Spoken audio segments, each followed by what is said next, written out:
Accident. I'm seeing Take two. so I'm getting also the offers. Good afternoon, and welcome to the Speech Language Pathology, Audiology, and Hearing Aid Dispensers Board. It's 1:09, and I'd like to call the meeting to order and take roll. I'm Dee Parker, Chair, Speech Language Pathologist. Marcia Raggio, audiologist, board member.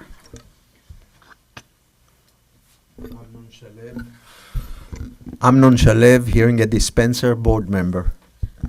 Debbie Snow, public member, board member. Patty Solomon Rice, speech language pathologist, board member. Allison Grimes, audiologist, board member. Sabina Knight, legal counsel. Paul Sanchez, Executive Officer. And we would like any members in the audience who would like to identify themselves. Brianne Humphreys, Operations Manager for the board. Vanessa Kahina on behalf of the Hearing Healthcare Providers of California.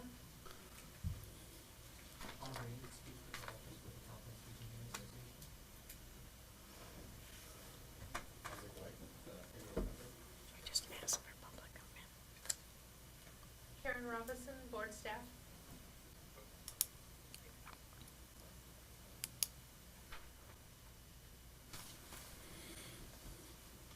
I think that's it. Everybody? And we do have a quorum.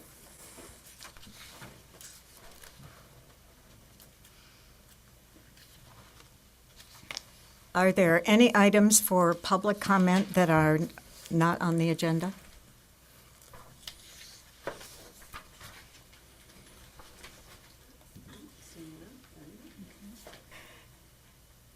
If not, then we'll review the minutes.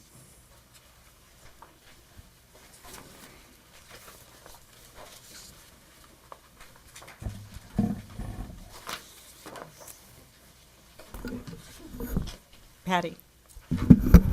Just one little word item. I think it's in two different places. But, so this is on item 15. It says legislation update, review, and possible action.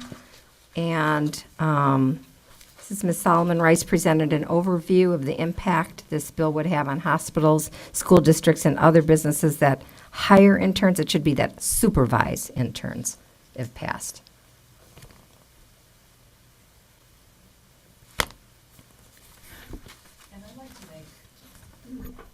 I'd like to make a general comment about this same page and the subsequent page.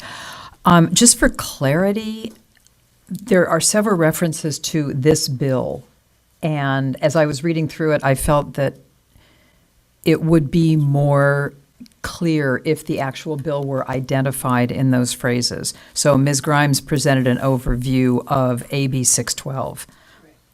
So if that could be amended, I think that would be helpful for future readers.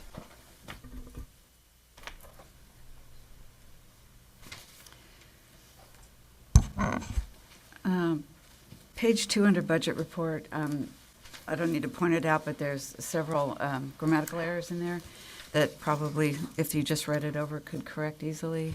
I'm sure they will. On page 5, second paragraph, starting with Ms. Parker, the last sentence says, the rationale behind the CTC working with DOE is to ensure that school districts comply with criteria that govern them. I'm not sure what we're talking about here. Let's start over where it says, she noted that the meeting consisted of making all the requirements for the VTW are the way they were addressed. So anyway, that grammatical error screws up my understanding of what was going on there. And also the next paragraph under 11, last sentence, this is about the Federal Trade Commission hearing on OTC hearing aids. Additionally, it was noted that the market will separate those who do not need help from those who do need help. I don't understand that sentence and what it was meant to convey.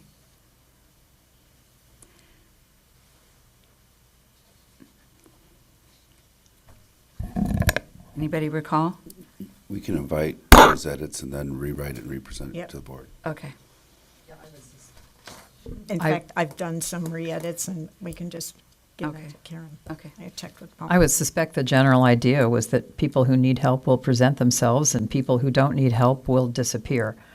So I don't really know. Is that, well, it's just an odd sentence. Well, it is sort of, and it's possible that it's not even really necessary to have there. I mean, I think it's rather self-evident. Yeah.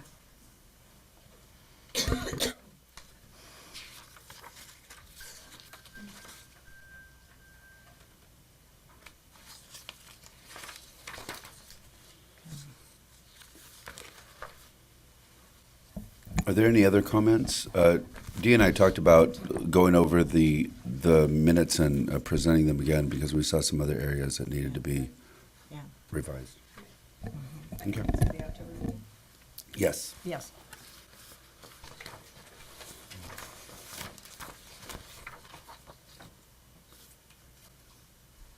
So should we approve the minutes with changes?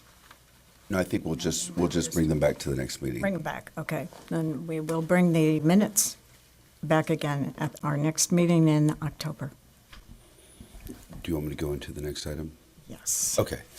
We have a few visitors that are going to be with us today and tomorrow, so that we're going to reorder the agenda just a tad bit here.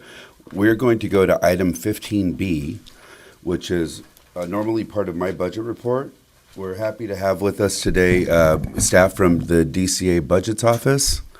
And the Budgets Office is one of those offices that, as a board, you really rely on. I always say budgets and the attorneys, and I'm not just saying that because they're here. But we'll go ahead and get started with the budget report. You have behind tab 15B several budget documents. You have an analysis of the board's fund condition, the board's revenue projection reports, and the board's expenditure projection. And it's really nice to have them here. They're going to explain some things to us that we probably, sometimes staff take for granted that board members understand everything about a budget report, and it's a very important part of what we do. So they're going to help me explain that. If you have any questions for them, this is your opportunity to ask. So I'll go ahead and hand it over to you guys. Well, thank you for having us today. My name's Marina O'Connor. I'm a budget manager in the DCA Budget Office.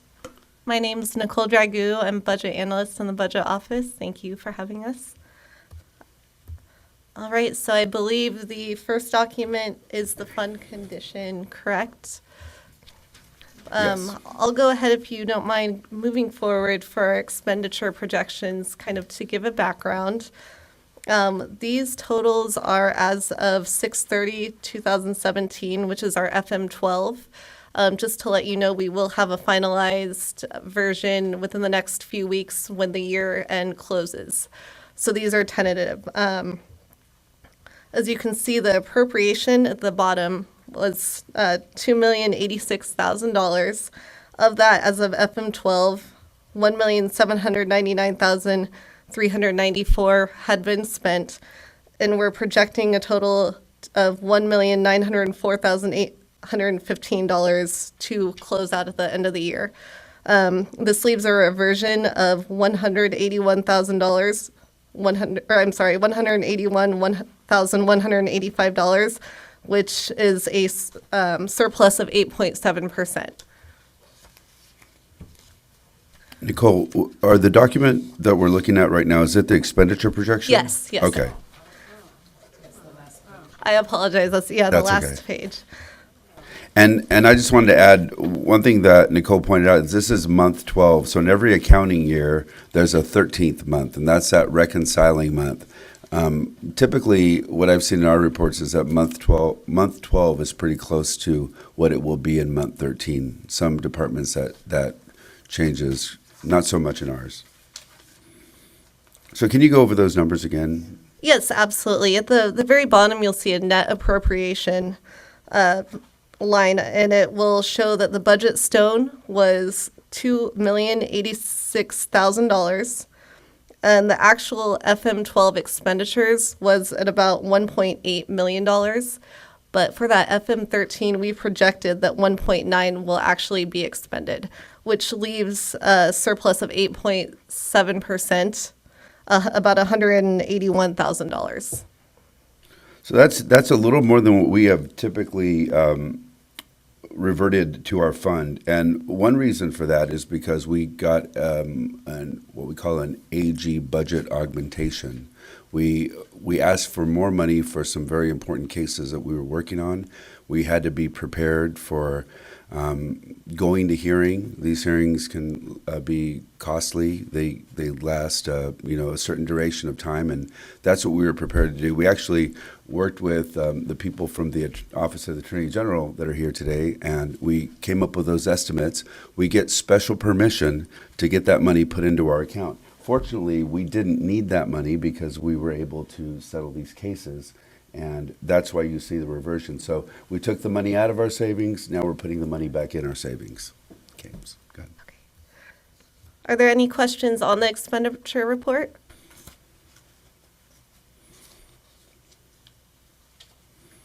All right, moving forward, and I'm sorry to be jumping out of order here.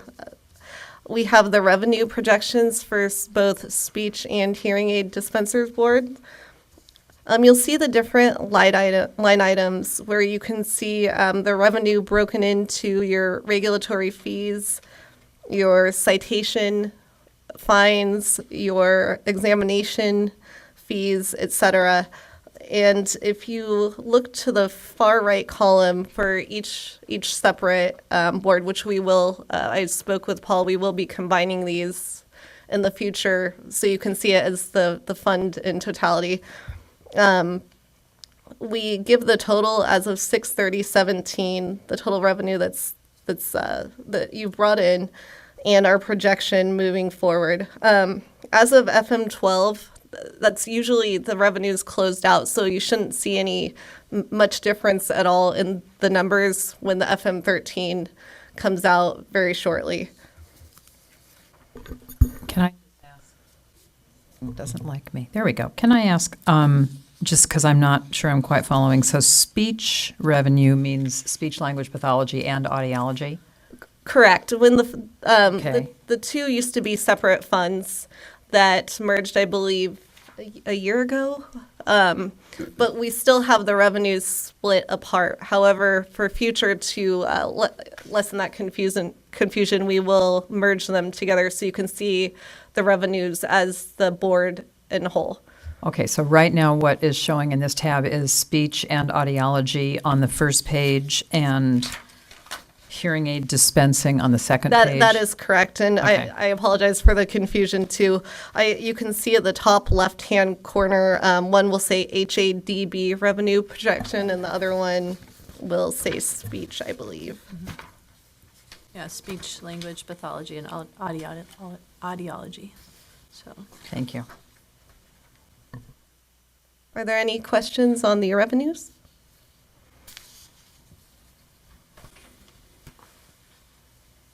All right, then I'll move on to the fund condition, which I believe is the first document presented under the budget. We have it broken out for several years. Oh, I'm sorry, did you have a question? Okay.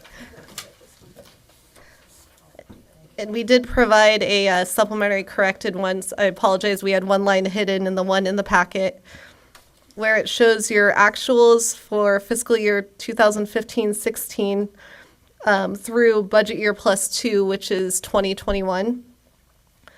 We have 16-17 marked as the prior year since we are now in current year 17-18. These are all our projections based on our FM12 reports for both revenues and expenditures. It's showing that the months in reserve where the board can fully operate is 10.9. And moving forward, you can see the numbers. So moving forward, we're in trouble. Not necessarily. So each year there's a assessment of workload, and as you can see in the revenues for fiscal year 2016-17, the totals are at 2.07 And you see that decline moving forward. However, there will be a assessment of workload, and we may need to adjust those numbers. And you might see that the months in reserve differentiate. So- And as you can recall, last couple of years, we talked about a fiscal structural imbalance. And if you look at the previous year, the revenues for 2015-16 were a little over 1.9 million. That actually reflected growth from the previous year, and this year we were over 2 million. So if we were to straight line project all the way out, you would see a difference. And what is happening is we're actually bringing in just as much as we would expend if we were to expend our entire budget. That doesn't always happen, but if we have expended our entire budget in the past. So we're right where we need to be. I think planning for the future, we definitely need to increase our licensing fees in some categories, and that's what we're working on doing already. That's helpful, thanks. So what's the target months in reserve? What's the ideal, not too much and not too little? It's a good question. So you typically want at least 3 months in Oh, okay. reserve. And I don't know precisely for your board, but I believe there's general B&P code that the fund should not exceed 24 months. So it's usually somewhere in between there is a healthy reserve. And some boards have it in their statutes that you Yes, cannot right. exceed a certain amount. If you're a larger board, 3 months in reserve is a large amount of money. When you're a smaller board, 3 months of reserve isn't very much. And even though you're a smaller board, for instance, enforcement cases the costs are not any less because you're a smaller board. So that's why maybe having more in your fund condition or more months in reserve helps when you're a smaller board versus large board. Can I just make a comment also? And then also regarding revenues, our licensee, the number of our licensees has gone up consistently every single year. And that's not reflected in these projections either. So we would expect there to be more revenues based on the likelihood that we're going to increase membership That's every single, not membership, licensure every single year. It's not necessary on our side because I understand that there's a bill now in the president's hand to go with the FDA on over-the-counter hearing aids. Yep. This might, in 3 years, might reduce licensing hearing aid dispenser. So we don't know exactly which way we're going. Right, and that absolutely could be the case, but the number of hearing aid dispensers relative to the number of speech-language pathologists and speech-language pathology assistants is really a relatively small percentage. And that population is increasing. What is the renewal license of speech, the renewal fee for speech pathology? Is it 135 or 150? The renewal fee for a speech language pathologist, It's 135. $110. Oh, okay. For 2 years. Yeah. For 2 years, so it's 55 per year, while hearing aid dispenser is 280 a year. So it's also a factor. We do every year what Nicole had mentioned, a reassessment of your workload and revenue projections. So that'll be coming up actually quite soon since we're building the 18-19 budget right now.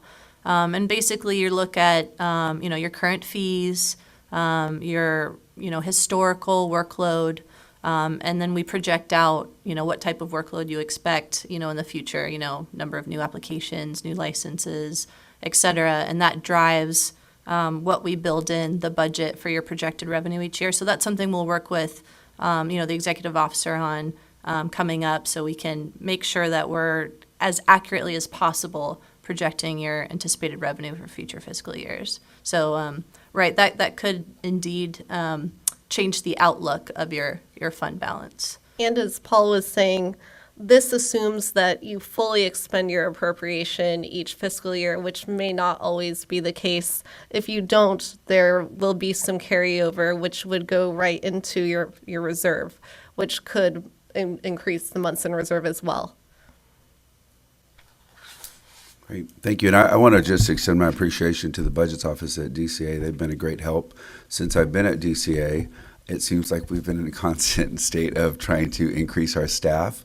They're a big part of the budget change proposal process, which is it can be a very difficult process to go through, and there's a lot of steps involved. So I really appreciate them. Nicole's new. She's been working with us and has diligently helped us in our newest efforts. We can't talk about specific BCPs because that's considered confidential, but as you know, we are pursuing additional staff for our board. Thank you so much. All right, thank you very much. Thank you. Thank you.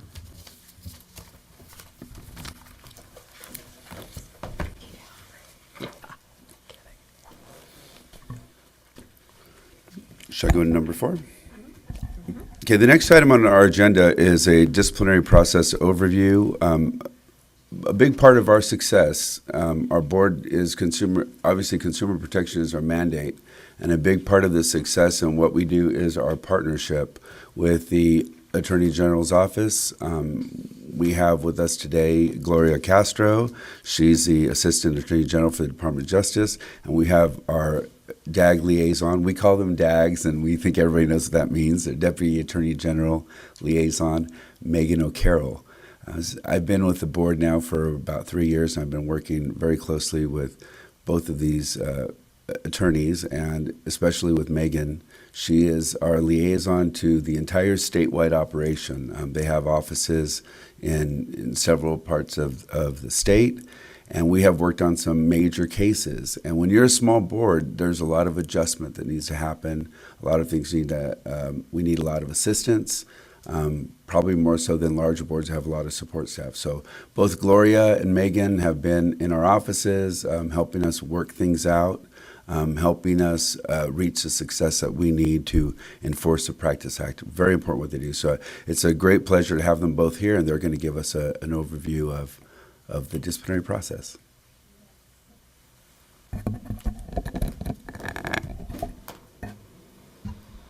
Can I say one more thing, Megan? In some boards, this is some boards have a full days of training for board members that are just specifically dedicated to formal discipline. We wanted to give this as much time as possible. We saw this opportunity to do that today. So both Megan and Gloria have offered themselves to answer your questions, to make sure that you leave with all the information you need so you understand your role as a board member in this process. Yes. Might help.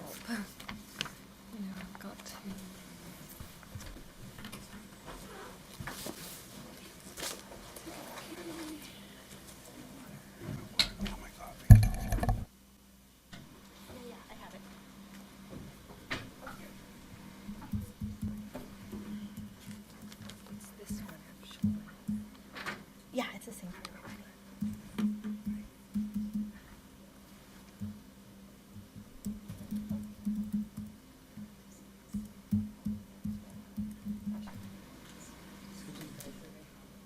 Yeah, like turn this around. Just give me 1 second. I will work in that. I'm gonna make sure that we can switch. Sure. Oh.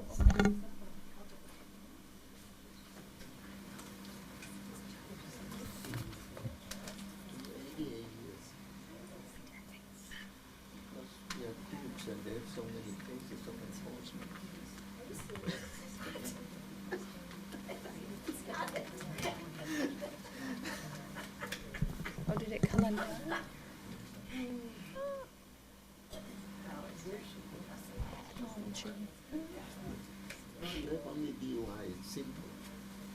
That's very true. Yeah, we're from.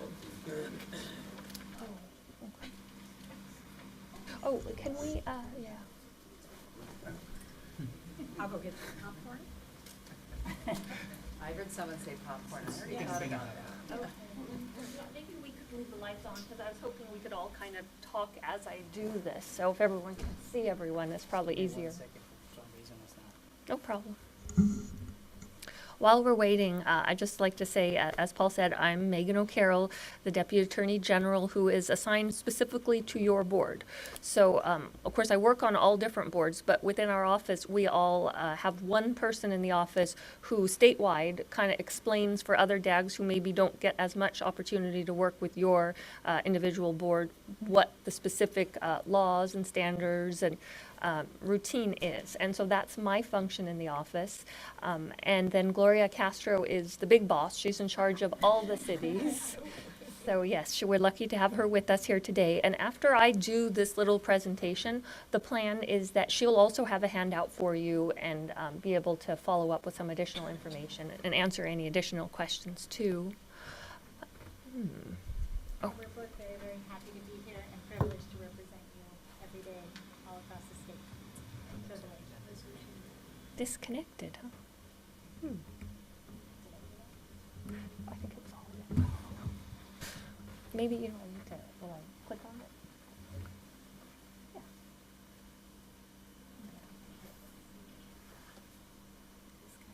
Well, actually, I'm going to do this and start like this, and I think it should work.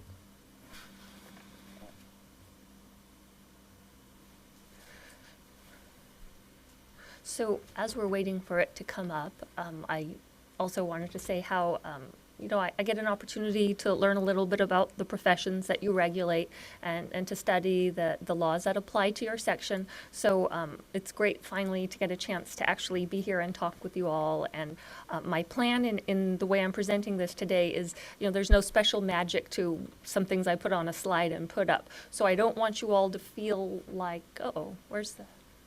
Yeah, I don't want you all to feel like just because I have it up here on a slide and that I'm speaking that you can't interrupt. So feel free, if there's something that you think is relevant at any point or a question you have, to go ahead and put up your hands and feel free to join in. I'm hoping this will be more of a conversation and less just of a lecture or something. And then finally, I also wanted, before we get started, to say that I've decided to kind of go very bird's eye view, very basic, but I appreciate that a lot of you will have more experience and have been doing this for a lot longer, and so you may have some familiarity, but my point is just to kind of start as a jumping off point, and so some of what you'll see will be very basic, but I'm hoping that it will lead to kind of outline and frame the discussion so that we can get to some of the more specific and complex questions that you might have about the material. So first off, I wanted to start at the beginning, and I always carry around with me this little book which has all the statutes and regulations applicable to your board, and it's very helpful, and I give them to other DAGs in our office who, not every board has these, so when they get a new case for your board, I immediately give them this, and they're thrilled to have it because it's very handy. It's a great starting point, yes. And so to start at the very beginning is, of course, your statute. The Business and Professions Code Section 2530 and the following materials in it are the Speech Language Pathology and Audiology and Hearing Aid Dispensers Act. And the purpose of so it's an easy way, it's meant to be an easy way to refer to all the statutes that apply to your board, but you have so many licensees and professions involved that it gets a little bit wordy. But we'll just call it the Speech and Hearing Act for convenience. And of course, the very initial priority, the reason for your boards being, and all boards, regulation of industries and professions, is to protect the public. So it's good to recall this because with every function and every decision that you make, this is always going to be your primary goal.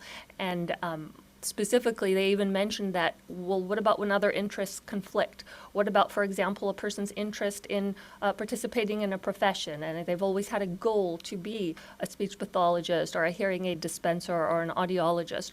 Well, when and if that interest and goal conflicts with the primary number one goal of keeping the people safe, then that is going to have to give way because the primary objective of the board is always to protect the public. Now, I also kind of wanted to talk about, because sometimes it's a little bit confusing as to which different government agencies assist you with your functioning. So I tried to kind of separate out and think, what does the AG's office do, and when are we someone that we can call on to assist you? So a lot of the work that you do on a day-to-day basis that our office doesn't have any real, I don't get to see it, so I don't know a lot about what you do. But those functions occur outside of our office's involvement typically, and they're not normally things that we would be helping with. Just your day-to-day management and upkeeping, regulating and determining what the appropriate standards are for your profession, ensuring that all of your licensees follow specific courses of study in order to be licensed and adequate professions in their professions. So that's not something that we would normally be involved with. But when you want to think, well, what does the AG's office help you with? That's pretty easy. We are enforcement. So it's pretty much a matter of all of these rules and procedures you've set up to ensure that your professions are properly regulated. Well, if somebody starts to fall afoul of those rules, that's when you would call on our office and we would be involved. And one of the words that we use often to describe getting people to follow these rules is discipline. So we're part of the disciplinary process. And although it sounds kind of strange, it's really just a matter of ensuring that people follow the rules and what happens when people don't. So this is sort of a strange little slide, and it may seem bizarre at first. And it's something that I think is helpful for everybody to think about, because a lot of the questions that I sometimes hear from board members is, well, why do things happen this way as opposed to another way? And some of the reason, very often the reason tracks back to the fact that it's an administrative proceeding. And administrative proceedings are not things that most people, even frankly, most lawyers are familiar with initially. We all start out learning about criminal law and civil law. And so the question of administrative adjudication is not something that people see. You don't see it on TV. You don't see a whole lot of, Law and Order would not be a good show if it was about, a person complaining about why did they not get their Social Security determination, and then you wouldn't have a story or a show about that. And as a result, some of the finer distinguishing features of administrative law, I think, don't seep into our consciousness as much. And so sometimes when administrative law and proceedings seem strange to us, the reason is because we aren't exposed to it and we aren't really aware of some of the more subtle differences. So when you are sued, let's say you tap somebody's car and you get sued, that's negligence liability. And it's a civil lawsuit, and everyone kind of has a basic idea what that might be. Perhaps you've served on a jury. And obviously with criminal law, then everybody's even more familiar with it, because we all know what happens if you violate the law. But when you have rights at issue that are not property interests, like your money, that are not your liberty or freedom, your life, like going through the potential for going to jail in the event of a criminal act, people tend not to be as familiar with how the procedures work and why they work that way. So I will probably be referring back to the slide more than you might think right now when you look at it, in discussing some of the additional things that we're going to talk about today about what administrative law is like and why things are the way they are in administrative law. So I bring this up first just to talk about, as a more simple way of talking about what lawyers like to refer to as vested interests. So you have an interest that the law will protect, your interest and your right to life and liberty and property.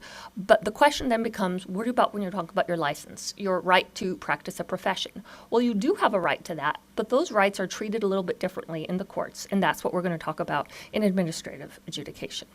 So this is your statute, the big enforcement statute that applies to all the licenses that you regulate through this board. And it's a longer statute than many boards' enforcement statutes, Section 2533. Some of them, as we talk about them and go through them, I think you're going to find are a little bit, they seem at least to cover some of the same things. So they may be somewhat repetitive, but it's always better to have more avenues to make sure everything is going right rather than fewer. So let's go through some of that fine print. Basically, what it was saying in Section 2533 is that that the board can do a set number of things. It can either issue a license, and let's actually look at some of that language in the statute. Let's go over it specifically.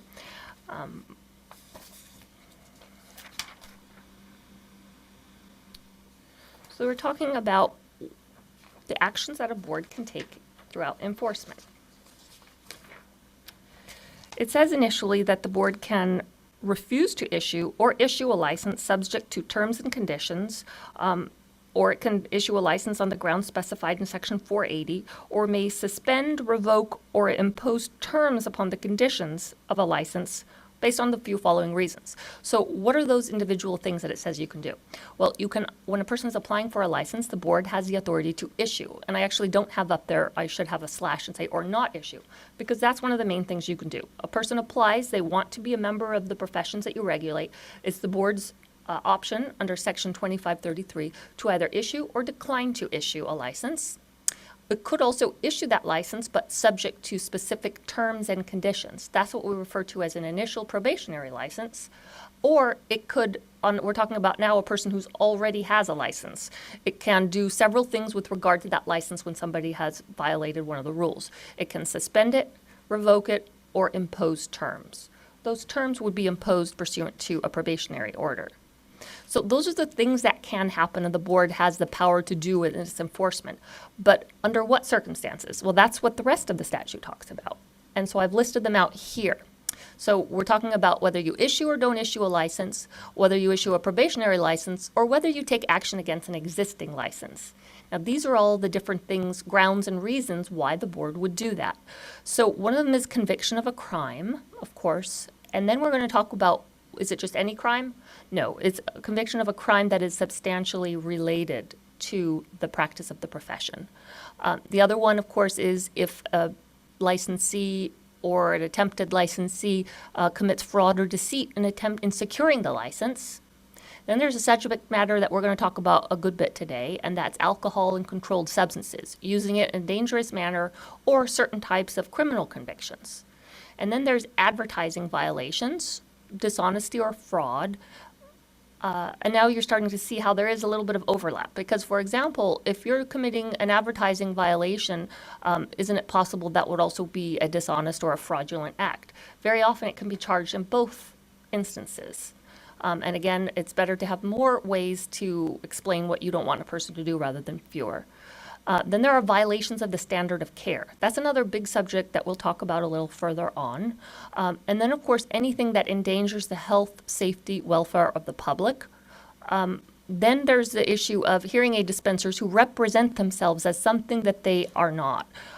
In other words, a hearing aid dispenser who represents him or herself as a physician or as an audiologist, it can sometimes become kind of a fine line as to what kind of conduct people do that could mislead the public. So you have to set out very clearly what's going to be allowed and what is not. Then, of course, there's misleading advertising. Again, very often this will be advertising in violation of Business and Professions Code Section 17500. But maybe if it doesn't always fit into a violation of that, it's still useful to be able to have at your enforcement power the ability to stop people from being misleading in ways that the legislature has not already thought of. Finally, anything that would constitute grounds for denial of a license. So if it would have prevented you from becoming licensed, reasonably it makes sense that it should also be something you do not want existing licensees to do. And finally, various violations of the Civil Code, and particularly the Song-Beverly Act, or it talks a lot about, as you well know, rules and regulations for contract rescission and returning products. So those are kind of all the basic topics and subject matters, and a lot of them are pretty self-explanatory, but a few of them are ones where I think boards get tripped up on. So we're going to discuss some of those particularly. And yes? I wonder if you could speak more about the conviction of a crime that's substantially related. Oh, it's funny you should say that. I'm hoping that's going to be my next slide. Is that the next one I get to? Yes. So in both the instance of conduct and in what kind of crime, the question that you pointed out was that, as the statute says, it must be substantially related. So we're going to talk about what constitutes being substantially related and also why. Why does that matter? So let's go back again to, remember the cartoon, I told you I'd revisit it with, your money or your life. Well, if you're talking about vested interests in life or property, there are certain sets of rules that apply. Well, what about when you're talking about an interest in something less tangible, like your ability to practice a profession? Well, the Constitution has certain protections. For example, you cannot be taken out of your house or searched or thrown in jail without certain protections. That is a very serious intrusion on a person's life. But the government has determined that intrusions in terms of how people are allowed to practice professions are not as serious as like the government coming into your house and searching or taking you away. So does not have to be as strong a relationship, but there does have to be some kind of requirements that are met. And what that is that there has to be a procedural right and a constitutional right to due process. So in order remember, the government is being allowed, and you as members of the board are serving on behalf of the government to regulate and protect members of the public through your profession.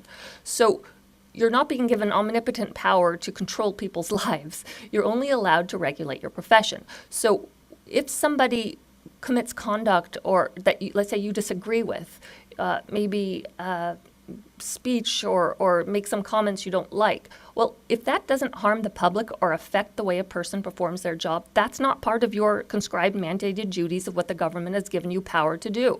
They've given you power to regulate the profession and to maintain standards and public protection. So if a person's private conduct is not good and you don't like it, that doesn't give you the right to tell people whether or not they should be able to be licensed or not licensed. But if their conduct, totally apart from what anyone's personal feelings may be, if their conduct is something that is substantially related to your field of authority, you as board members, to their ability to practice the profession, that's when you have not only the authority, but also the responsibility to act. So in other words, it's not what you personally think people should or shouldn't be doing, whether you think alcohol is great or is terrible or prohibition should be reinstated. The point is that if a person uses alcohol in a way that reflects either their present unfitness to practice or their potential future unfitness to practice the professions that you regulate, that's when it's your responsibility to act. So that's why we have this substantial relationship requirement, and that's why you see it reflected in your statute. So if a person commits certain kinds of crimes that may be political in nature or have nothing to do with their ability to practice and to be a good hearing aid dispenser, speech pathologist, or audiologist, then it's only then is when you are concerned and the board gets involved. So, yes. If a person found his wife with another man and killed both of them, is something preventing from him to be a hearing aid dispenser? Well, so let's say that's a very interesting question. So remember, there probably there was a time in history, and I won't be able to tell you the correct time, where adultery was a crime. So let's say that adultery was still a crime, right? So what if somebody is committing adultery and you personally feel very strongly that that's a terrible thing, and you as a board member don't want there to be adulterers in your field?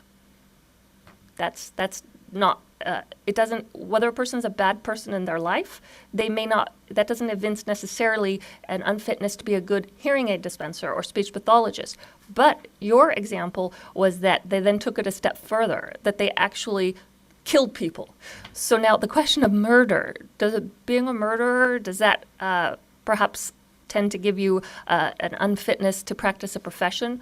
Well, what we're looking is there a nexus? And what does a nexus mean? A nexus, basically the laws describe it as a logical connection. So is there any logical connection between being an adulterer and your profession? Probably not, unless you're perhaps a minister. But you might be a great speech pathologist and excellent at your duties and just a very immoral person. But if you are a person who gets so angry when you see things that admittedly are upsetting that you can't control your emotions, that you will lash out at others, then we're going to say that is the kind of crime that evinces a present or a future unfitness to be good at your profession and safe. Yeah, but we can argue that this person killed because of a very specific reason, passion, and there's no reason he will go and kill a customer. Right. Yeah, that's actually a very interesting question as well, because the way and I'm glad you raised that, because the way I'm phrasing it, I'm saying, it's you all get to decide yourself. You actually don't get to decide yourself. But the law's done some of that for you. So the law is giving you authority, but your authority is only insofar as you're following the law. So for example, there are specific cases out there that have said DUI, drinking alcohol, using it improperly, is something that is necessarily related to your fitness. to practice a profession. There are several examples, physical therapy, medicine. We have specific cases that I can point for you.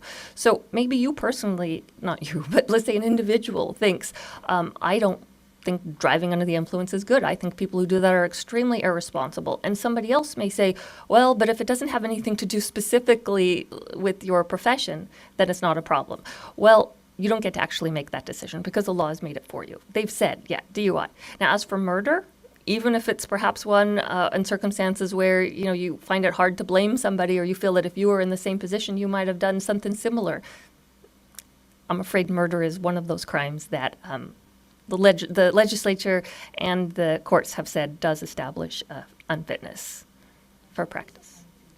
Oh, and in that regard, there's also, just to flesh this out a little, what if take that example of somebody who's committed murder, you know, the administrative process isn't that quick. They don't just go out and take somebody off the street. So there might be a period of several months to a year before they go to trial and there's actually a conviction. So you know that as part of 2533, a conviction for a crime like murder would be grounds for revocation. But what about that year and a half that you may be out on bail that you haven't been convicted yet? Well, the legislature has created a fix for that, and that's Penal Code Section 23. So the part of the administrative process is that on behalf of the board, our office, the AGO, can appear in court. So, and we do. We go to arraignments where people, licensees of all different boards for the Department of Consumer Affairs, are being arraigned on various crimes. And we say, hey, wait a minute, we happen to know this person holds a license. We don't want the public to be exposed to this person who is being charged with a horrible crime in that interim period. So we can actually appear in court and say, while that person is out on bail, if the judge does decide to let them out on bail, we want their license to be restricted. Or, for example, let's say somebody has several DUI convictions. They're being arraigned on their third felony DUI. We will attend court, the arraignment on the board's behalf, and say, okay, you know, we don't know what's going to happen in your criminal case, but until that does get resolved, if you're going to let this person out on bail, we ask that as terms of that bail, the person be restricted from practicing speech pathology or audiology, or that at a minimum, sometimes if it's uncertain what the outcome will be, the judge may order that the person be subjected to alcohol testing. So, you know, we don't know if the person's going to be convicted or not, but what the board can ask is that the person have to call in and be tested to make sure that if they are going to continue to treat people, that they are not under the influence while they're doing it. That's a tool we have. Yes, I think there was a question. In cases of maybe DUI or domestic violence, Mm-hmm. the behavior of the suspect towards the police that is notated in the arrest point, is that a consideration when filing with the AG's office? Could be? It could, and actually that I'm going to, so the question was the conduct, like, so there's all different kinds of DUIs. You know, there might be somebody who has one or too few many and goes through a checkpoint. There might alternately be somebody who's running from the police and has to be dragged out of the car and fights back. So the circumstances of the conduct, not just the ultimate conviction, are very relevant and are something that can be argued. And so based on that, I want to go back to some of, like, for example, endangering the health, safety, or welfare of the public. Let's say that the person, while being arrested for DUI, fights with the police officers. That might be additional grounds for discipline, even if they never end up being convicted, or even on top of the fact that they may be convicted of a DUI. Okay. Now, I want to continue a little bit with, I'm glad we started talking about the criminal aspect, because there are, as I was saying, you're not being tried. When you're in an administrative hearing based on discipline for your license, you're not being tried for a crime. So there are different standards of the law and protection that you're entitled to. In an administrative proceeding, your main protection is one of procedural due process, or in other words, fairness. So it's you don't have the same panoply of rights that you would have in a criminal case, and for the reason being that you're not on trial for your life. You're seeking to practice a profession. So in Arneson versus Fox, this is a significant case in administrative law. It talks about, what about the plea of no contest? And that might be a question some people would have. What if a person doesn't plead guilty to a criminal offense, but instead they say, I'm not going to fight it. I'm going to allow the court to treat it as if it's a guilty plea, but I'm not going to actually admit that I did it. So that is what a no contest plea is, as you're all probably aware. So the question is, what effect does that have in a disciplinary action for a license? The answer is it has the exact same effect as if you had pled guilty. Are there questions about that? Well, anyone wonder why that is the way it is, whether it's fair or if it's unfair? Okay. So the second case that I'd like to talk about is Alvarez versus Sanchez. Now, this case talks about the Fifth Amendment, the privilege against self-incrimination. And again, because we do see a lot on TV, everyone, whether you're an attorney or not, is probably pretty familiar with the Fifth Amendment, the right not to have to incriminate yourself. And that's a significant protection that our government set out for everybody in the Constitution. And we won't go into talking about the reason behind it, but it's just considered to be an element of fairness. That same protection does not apply in administrative law. And the idea there is that if your conduct appears suspicious because you aren't willing to talk about what happened or you refuse to give information, that it can still be used against you. And again, it's because it's not your money or your life at issue, it's your license. And that does not afford you the same protections.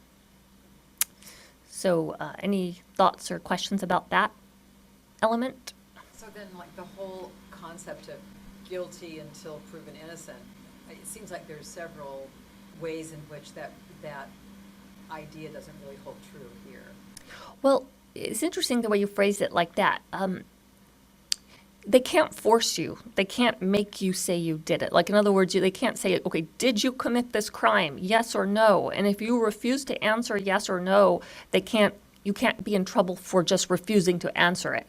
But what can happen is that the implication of that can be, hey, look, you didn't even answer the question when we asked it to you. Why would a person who is innocent not have answered that question? So that is the implication that can be drawn. So it's not that you don't still have the right, it's that you don't have the right to not let anybody, and in fact, that's kind of different. I think people, when they hear about the right against self-incrimination, they think it means just that you can't be forced to testify against yourself. Well, it's true, you can't be forced to testify against yourself, but it's actually much more than that. In the criminal arena, when your life and your liberty is at stake, not only can you not be forced to answer questions about it, but the government cannot be allowed, that will be prohibited. The prosecutor can't point out to the jury or argue or use as part of its case that you didn't answer that question. So let's say at a criminal case, one of the new prosecutor rookie mistakes that happens very often is in arguing the case, the criminal prosecutor may tell the jury, and look, he didn't even take the stand. If you do that, you're in big trouble. You have to restart everything. So that cannot be done in a criminal case. In administrative cases, you can do it. And it kind of makes, to me anyway, it makes a lot of sense. Okay? So hopefully, and if there's any more questions, we can also talk about that as we go on. So another major question is the use of alcohol and drugs. And now here, so I have cited up here Business and Professions Code section 2239, and it's at issue and discussed in the Watson case, Watson versus Superior Court.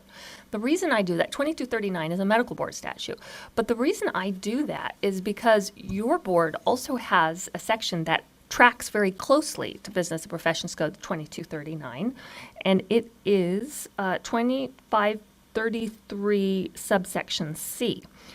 The language is almost identical. It talks about the use or administering to oneself of any controlled substance or alcohol or the use of a dangerous drugs or alcohol in such extent and manner as to be dangerous to or injurious to the licensee, to any other person or the public can be grounds for disciplinary action by the board. So again, the question was, well, why, if it happens on your free time and you're at home and you're not seeing any patients and it's only at a time when you're not practicing or responsible for part of your professional duties, why should that matter? Well, the court addressed it. It said it had some reasoning, and it said the reason is that, drinking alcohol in public and making yourself so unsafe or driving is something that is already an illegal act. And the reason is that people have determined, the legislature, everyone has determined that's an unsafe behavior and it should be illegal. So if you're the kind of person who engages in conduct like that, the courts have determined that that's not the kind of person that they want as licensees in their profession or industry. So that, I think, goes to the question we had before about, what about, a DUI if that happens on a person's own time? That's why. So it's unfortunate. So it's when I kind of gave the impression that, you as board members, you get to decide whether it affects the profession or not. Well, the courts and the law have done some of that for you. They've said alcohol and drugs, yes, it does. Okay, and this is the case. Okay, now I wanted to talk a little bit about something that's unrelated to just general bad conduct or crimes, but the actual practice of the professions and industry. This is another main element and a category of enforcement for boards. And how it gets done is through the portion of the section 2533, subsection F. And they talk about either incompetence, gross negligence, or repeated negligent acts. Those might sound similar, but the law gives them specific definitions, and that's what I was going to talk about here. What they all are standards of care, and the standard of care is the degree of care that a reasonably prudent practitioner would provide under the same or similar circumstances. So that's what is the right thing to do. And the wrong thing to do are things that fall into the category of incompetence, gross negligence, and repeated negligent acts. And let's talk about how wrong they are. So the most wrong is gross negligence, and that means a want of even scant care. And there's authority here to cite that. So that's the worst. Then simple negligence is not as bad. It's basically a lesser departure from the standard of care. So it's just not as egregious conduct as gross negligence. But the interesting thing about that is that in these statutory schemes, the legislature has realized that everybody can have a bad day or make a mistake. So if it's just a one-off incident and it doesn't rise to the level of gross negligence, that in and of itself is not going to create grounds for the board to discipline a person's license. So the way we refer to it as a single, simple departure from the standard of care is not in and of itself grounds for discipline. But let's say it's not a one-off. Let's say this is something that has occurred at least more than once. Then that's when it becomes more serious, and that's when the board has the ability to take action. And then finally, incompetence is different. It's different from both of those. It's not a form of negligence exactly. It is when you don't even have the ability or fitness to do what you need to do. So it's not that you attempt to perform within the standard of care and you fail. It's that you don't even know what the standard of care is. And I want to point one thing out. So we're talking today about discipline. So I've talked about incompetence in terms of, let's say you just don't have the qualifications. Maybe the school you went to was not appropriate. The education that you had, it was incorrect. So you don't know the standards. You can't apply them correctly. But there's a separate form that I don't want people to get confused of, and that is when you have an inability to follow the standard of care as a result of a mental or physical illness. That's not discipline. That's different. Let's say a person develops a cognitive disease and they no longer are able to think and act appropriately. That is not something that people should ever be disciplined for. Instead, it's a separate category, and that's called a cause for action, not discipline. And that's where you can require a licensee to be tested. Again, this is all for the protection of the public. And if they refuse to be tested, or if they, as a result of that test from a qualified person, it's determined that they're not safe to practice, then the board can take separate action, not disciplinary action, to protect the public. Yes? In our field, there's some disagreement about what the standard of care is for certain acts. So what happens when reasonable people, or some people are reasonable, maybe some people aren't, disagree about whether that is standard of care or what is the standard of care? And maybe the standard of care within the profession is not maybe it's well identified, but some people don't believe it, don't agree with it. That seems really fuzzy to me. Well, it's funny, you've been kind of anticipating as I go along the next step of every part of this. So far I've been talking about, be on the next slide, right? well, maybe not the very next, but we'll get to it. But so just generally to to preview is that what we've been talking about so far is the law, what the actual law is. But when the law hits the ground and is actually really the enforcement is happening in the hearing rooms, administrative law, that's the process. And that's what I'm going to talk about. And what you're talking about is something that gets played out in the process. And the answer is, just to spoiler alert, is that experts. It comes down to the experts, and the administrative law judge has to decide the credibility based on the ethos of the different experts. And let's say one expert comes across very clearly, their report has no typos, they are professors, they've given a lot of, participated in peer review studies, they're going to have more credibility than an expert who is not as clear, who doesn't have the same credentials. And so that's where the process occurs, and the ALJ and then ultimately the board has to decide who's right. Yes. I'll ask you first. Maybe you're going to address this anyway, but I can imagine a scenario in which legislation gets passed allowing an individual or a group of individuals to perform certain tasks for which they're not trained. But the bill gets passed, it gets signed, it says, we can do this. Mm-hmm. So they do this, they're not competent, they fall into the incompetent thing here because of that. And they violate someone in some way. How does the law look at someone that says, I can do this, so I'm doing it, I'm just not doing it very well? Well, I'm wondering if maybe, you can tell me if I'm understanding correctly, but it may be that the laws are being permissive and that they're allowing people who lack qualifications to do it, to engage in the practice, and then they cause problems because they violate the standard of care. Okay, so but the fact that a person is able to, by law, to do something doesn't mean that they can do it right. So just because they're not going to be charged with unlicensed practice doesn't mean that they won't still be held to standards. Were you going to add something, Gloria? Hello. So I was anticipating this question and was prepared to go into it in my section, but what you've hit the nail, your hammer, is scope of practice issues. And so what Megan's explaining here is just the legal concept of gross negligence, civil negligence, and incompetence. And the reason why professions want it to be just like this is to reward folks that are the pioneers in your professions, right? But we also don't want renegades.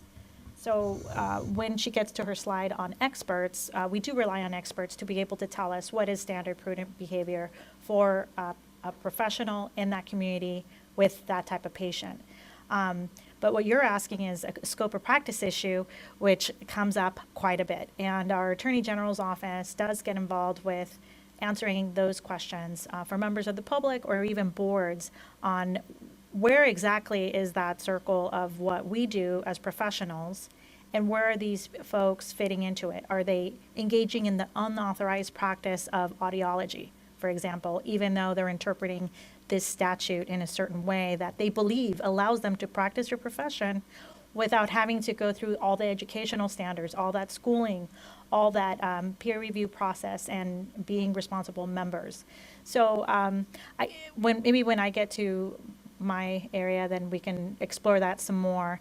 But that's called scope of practice. And it occurs even within professions where we have discussions of what can a respiratory care therapist do versus a pulmonologist versus a medical assistant who clearly didn't go to school but is, being supervised by folks. So I don't know if that helped, but I think that's the struggle you're experiencing. I think that incompetence should not be a reason for discipline if the licensee who is incompetent does not work or does not. You see, he is incompetent, he's licensee, he renews his license every year, but he does not practice. That's okay, right? Well, I'm trying to imagine in an instance like that how it would ever come to the board's attention or be grounds for prosecution. Okay. That's I'm leading over here. So if he will practice, he will either do a gross negligence or a lot of simple negligence. Mm-hmm. So this one should be eliminated because it automatically, if he's incompetent, he will do one of the top two. Oh, you see, yeah. I see your point. And very often we find in practice, it doesn't help us a lot. If an expert does find a person to be incompetent, if they've also found gross negligence and repeated negligent acts, because most of the time that's what we're going to proceed on. Is that? But the issue with incompetence really is you should know how to do this, or at least should know the difference of the limitations of your abilities. So incompetence really is you never knew how to do it correctly or otherwise, and didn't have the good judgment to stop yourself and not do it, and you did it anyway. So I think gross negligence and simple negligence, as Megan pointed out, sometimes it's acknowledging that you may have had a bad day, but did know how to do it correctly all the other 100 of times that you did do it correctly. But on this one occasion, you deviated from the applicable standard for factual reasons that we get as lawyers to be able to prosecute and at OAH. But incompetence really is something that we sometimes see experts try to say that, and we really have to probe that to make sure that this licensee did know how to do it, didn't exercise good judgment, and decided to do it anyway, and had no business engaging in that procedure.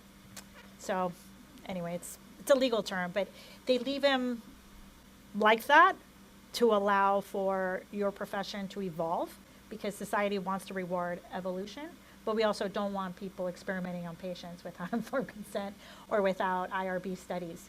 So it's the pioneer versus renegade, so to speak. But I think maybe I should clarify. I think maybe, and I'm looking at the slide now after your comment, I'm beginning to wonder. The board and the AGO wouldn't just go around saying, well, you haven't done anything recently, but you seem pretty incompetent. Incompetence has to be in practice. So it's not that a person is incompetent, it's that they behaved in an incompetent manner that they would ever be charged for. Yes. So it would be a result of patient harm or a complaint or trying to do something, not just the fact that they are an incompetent practitioner who's never practiced. And looking at this, I can see it might look like that we were trying to, that's not what I mean at all. Okay, so just to give an example of how in an actual case, and this sort of gets to it was the very next slide, as usual, that you asked about. So let's have an example of how it works. So a complainant will file with the board, will file a complaint, or some other action or knowledge comes to the board that triggers an investigation. So during the course of that investigation, you may get patient or consumer records, and the way that the board will obtain them, it has a lot of tools at its disposal, that some of which our office can assist with if necessary, including subpoena and enforcing that subpoena to get the records from the licensee who is required to maintain them by your statutes. And then the licensee and witnesses may be interviewed. This might be done by through an investigative arm, the Division of Investigation, or it may be done by your own board staff, where they meet with people, gather information and evidence, and then all of that will be provided to an expert. The expert can review all the materials, see what happened, and then render an opinion. In other words, make a determination as to whether or not the conduct and the practice was within the standard of care. And if it was, then there's no need for any further action usually. And if it was not, then depending on whether it rises to the level of gross negligence or repeated negligent acts or even incompetence in their practice, it will be referred to our office for enforcement. Are there questions about that process or example? So when we actually get to the hearing, then the question is, who? And this is, again, the procedural fairness that I was talking about. Even though it's not your money or your life, it is nonetheless your ability to practice a profession. So that's not going to be taken away without a fair hearing. And part of the fair hearing means that the board, who's the one who wants to take the action, the board has the burden of proof, the obligation to present evidence to establish grounds to take enforcement action. Now, usually the board will have the burden of proof, but there may be instances where it's not the board wanting to take action, but it's an individual wanting to take action, that is to get a license. So if it's not a person who's already licensed and has that vested interest in continuing to practice their property, but if it's an applicant, a person who's not currently licensed, who wants to become licensed, and yet they have previous conduct in their life or even existing conduct that suggests that they will not be fit to practice or a good member of the practice or industry, then they have the burden of proof at a hearing to show that, in fact, they would be good and they should be let in. And then as to the matter of the degree of proof, I've put on here clear and convincing evidence, and that would be for an accusation. An accusation meaning, like the example we saw previously, there was a complaint, an investigation, evidence came to light of a violation of the standard of care. That's put into the accusation document that sets forth the grounds for that action. Now, in that, the degree of proof is usually going to be clear and convincing evidence. But there is sort of a wrinkle in that there is one of the few cases involving licensees of this board is the hearing aid dispenser, and it used to be the hearing aid dispenser examining committee actually had one of a case that made it up to the appellate court where they talked about the standard of proof for hearing aid dispensers. And it's not 100% sure. I think it is pretty well established that with any profession it's going to be the burden on the board to show by clear and convincing evidence a violation of one of the disciplinary rules. But with hearing aid dispensers, question has never been definitively answered. And in the case, I think it's Mulligan versus the Haddock hearing aid dispenser examining committee, the court said, we're not going to answer whether we think it should be clear and convincing or a preponderance of the evidence. So that question has yet to be firmly decided. But as I delve into all these details, just to clarify exactly what constitutes clear and convincing versus preponderance, clear and convincing is stronger proof. You have to prove more in order to establish something by clear and convincing evidence. Preponderance of the evidence just means you have to show it's more likely than not. So there's some question in an accusation, if it's against a hearing aid dispenser, whether you need to even prove it by clear and convincing evidence. Safest, I think, is just to assume that's what it would be, so that on appeal it would be, the decision would be protected. You don't have to go back and do it all. But and the reason for that is that there were fewer protections afforded to hearing aid dispensers than there were to speech pathologists and audiologists in the past. And then let's say a person's already on probation, so that you've already had the accusation, you proved it by clear and convincing evidence, you won, they were placed on probation. Then if they violate the terms of their probation, let's say they were required to have a practice monitor and they didn't. So you have to establish, look, they didn't have their practice monitor. That decision where we placed them on probation and allowed them to continue practicing, that should be revoked, and they should be, they were given their chance, one chance, and now they've had their chance, and now they should not be on probation. They should be totally revoked. In a hearing like that, the standard is lesser. It's a preponderance of the evidence that the board has to prove the grounds for violation of probation. Is that, any questions about that? That was kind of a mouthful. Okay. Finally, we get to the process, and this is where I'm anticipating you'll probably have most of the questions about how it all plays out. Just very basically, it starts out with a complaint or information, grounds for the investigation. And then after the investigation is complete, if there's belief that there's actually grounds for enforcement, it will be referred to the Attorney General's office. And that's where we put the material information together into an accusation, and that accusation is like the equivalent of, in a civil case, a civil complaint or a criminal indictment. It gets the ball rolling, and it sets forth to the licensee what you think they did wrong and why you want to take action against them. Then the next step in the process is probably the most sensitive. That's where, let's say the person doesn't respond at all. That's the grounds for default, because like you would never try a criminal defendant just because they didn't show up or find them guilty. But in the matter of administrative law, you know, you have that license, presumably you want to practice it. If you don't respond to the allegations against you, it will be assumed that your silence means that you don't challenge it, and your action will be taken against your license. Other thing that can happen is on the other end of the extreme, they show up, they fight everything, there's no agreement, no meeting of the minds, so we'll go to a hearing. And that's where the administrative adjudication actually takes place. And then the combination in there is settlement. So it may be that the licensee agrees, you know, I think they're going to be able to prove that I messed up in some way, or I didn't follow all of these rules. So what kind of an agreement can we come to so that in the future we agree that, you know, we'll resolve this matter, I can keep practicing, or maybe they can't keep practicing. Resolve the case, the end.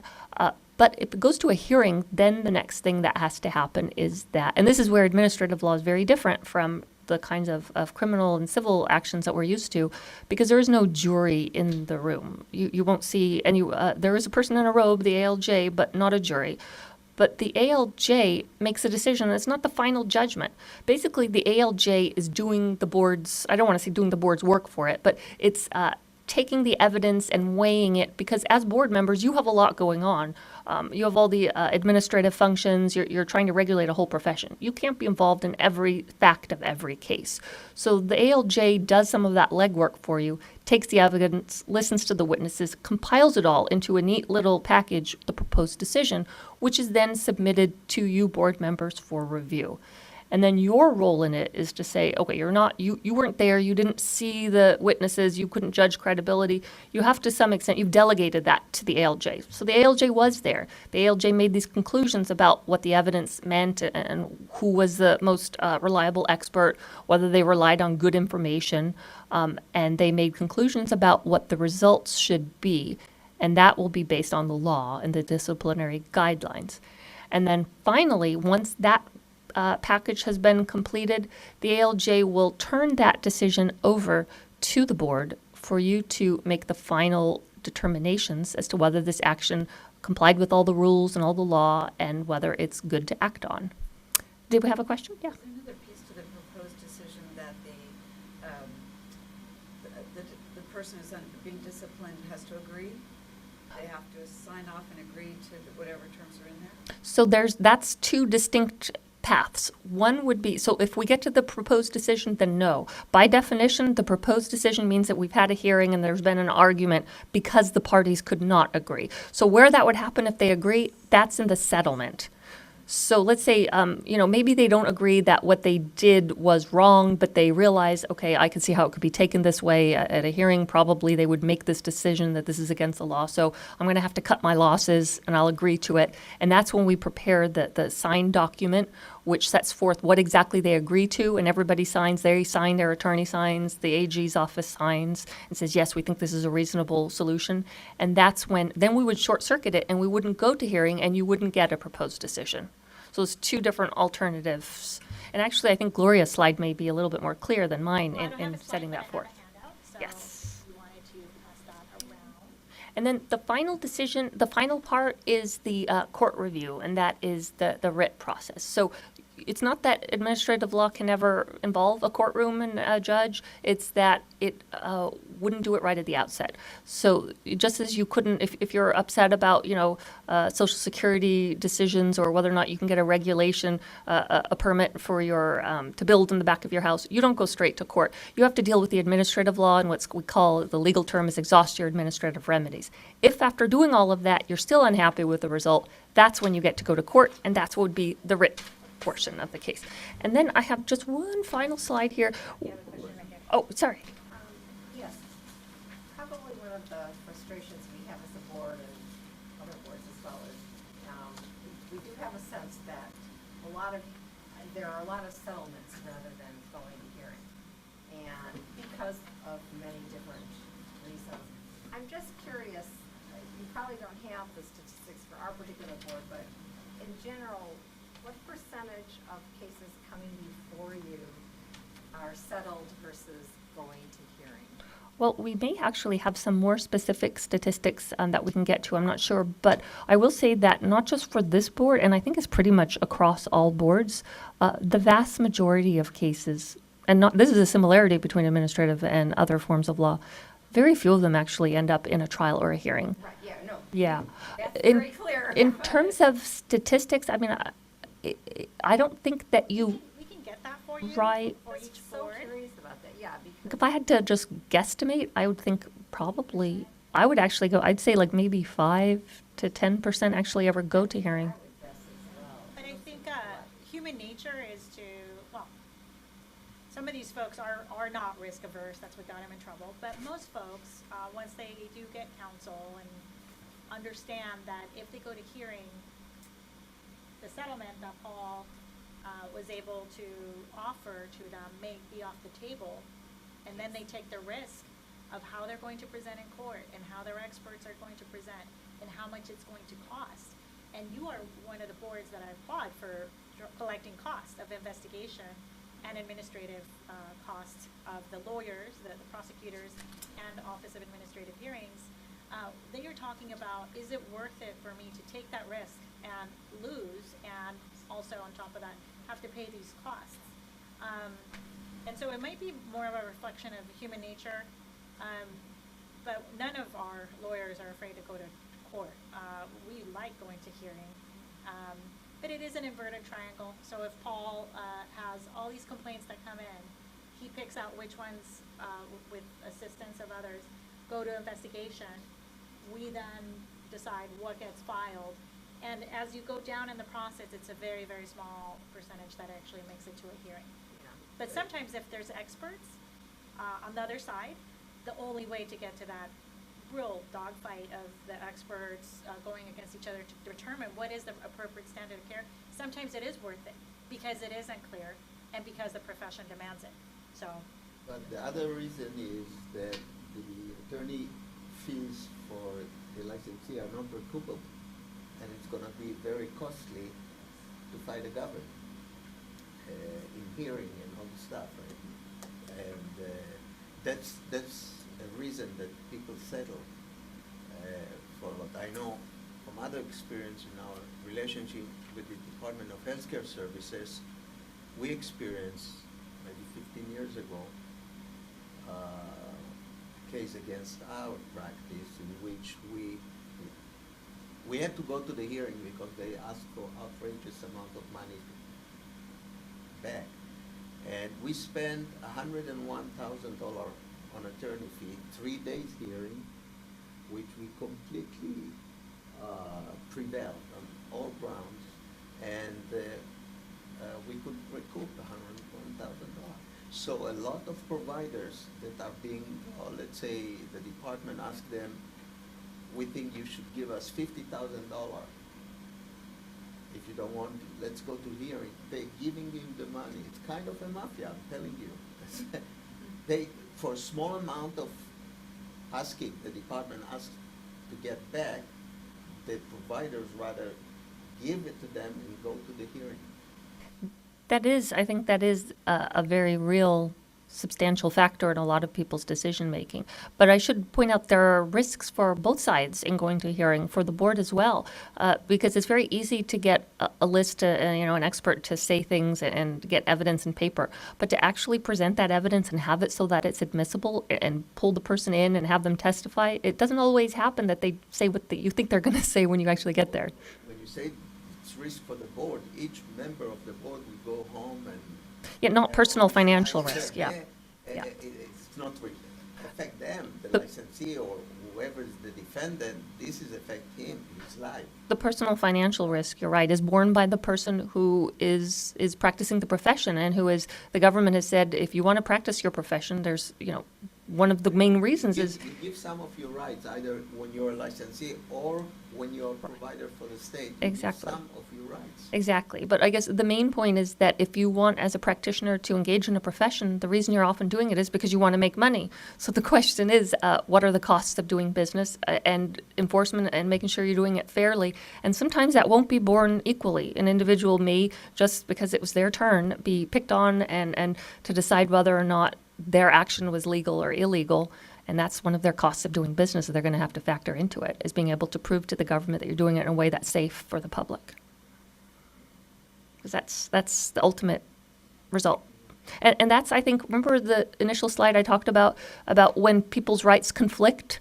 And when that happens, the answer as board members is always, the right answer, there's only ever one, is public protection. So you have an issue where the board may be taking action against an individual. That person is going to see that, their rights are at stake, at issue. It's costing them money. But when the question comes down to it, the mandate that the government has given to the board is your first goal and priority is going to be the protection of the public. So finally, this is just kind of, I'm talking about all the different players and the idea, and the reason I have a little basketball player, that's what that's supposed to be, is because the ball bounces back and forth as it goes through the process. So at first the ball is with, the investigators, then it's with the decision by the executive officer to go forward. And at various points in this, the DCA staff counsel may assist the board with questions. At some point, it gets transmitted to the AG's office, and then the ball's with the AG's office. Then it gets passed to the ALJ, who makes that proposed decision, again, if it was not able to be resolved. And finally, it gets passed back to the board, where you kind of are the final decision maker. And that's why, on the final slide I have here, so remember, it's about procedural fairness and process, and the board plays an important role in ensuring that fairness. And that's why decision makers, you're the final decision maker, board members, you cannot participate in other portions of it, which is sometimes very frustrating, because if you were making a final decision about whether a witness was credible, of course you'd like to be able to see that witness. But you can't, and part of the reason for that is efficiency. You have many other duties, and so they delegate that role to the ALJ, who's also required to be fair and impartial and not have any previous contact with the case or the process of it. So that's why, unfortunately, we don't always get a chance to meet and talk about cases freely as we might like to, because it's necessary for ensuring the fairness of the process.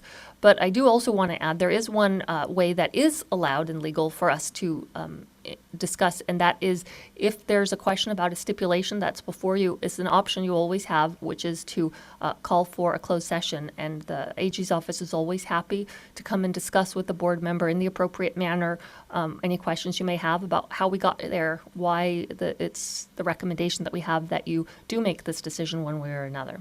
So that's an option I just wanted to bring out. And then finally, of course, we have questions, and I think Gloria has some additional materials. I do. If there are more questions, we can do it now, or maybe just let Well, Gloria. why don't we take this off of there, and then I'll switch. Megan, you can stay there, you can sit here, I'm gonna. Can I make a comment, actually, more than a question? Sure. I think as a speech language pathologist, when we are at professional meetings and such, I think what Dee and I find happens most often anecdotally is that people will come up to us with competency issues. They work with other speech language pathologists who are not demonstrating competency. And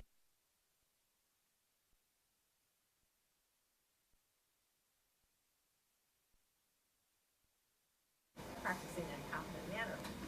They feel very ill at ease following through with. Again, this is an editorial comment. No, but it's not, it's valid. Yeah, And there is a graying of all professions. People are working into their prime and beyond. And it's those peer review issues where somebody sees competency issues, not the incompetent, but Business and Professions Code Section 820, where you might have a mental or physical inability to continue practice safely. Those are really tough calls.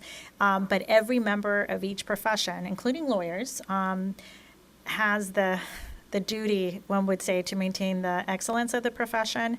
And one way of doing that is to possibly be the bad guy. But here's the great part. Filing a complaint doesn't mean that that person who's filing the complaint is the ultimate arbiter of what occurs. And hopefully, they read it wrong and there's a perfectly good explanation as to why someone is acting in a certain way. Maybe they have low blood sugar or going through a really specific trauma and there's no issue.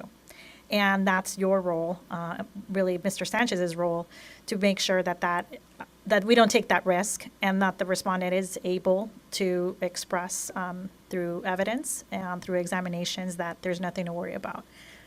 Because the consumers are really the key and the public protection of them. Paul, do you want to have the board members go up here, or do you want me to do it this way? I'm fine, whatever way you want. I did want to just finish my comment. Oh, yes. My comment was an editorial comment, and it was really that we see so few of those complaints. That was my comment. We see so few of those complaints.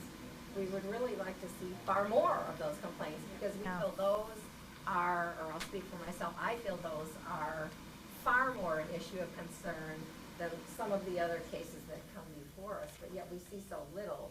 We see so few because individuals are concerned about filing complaints, are concerned that the time that it takes to develop evidence to submit a complaint.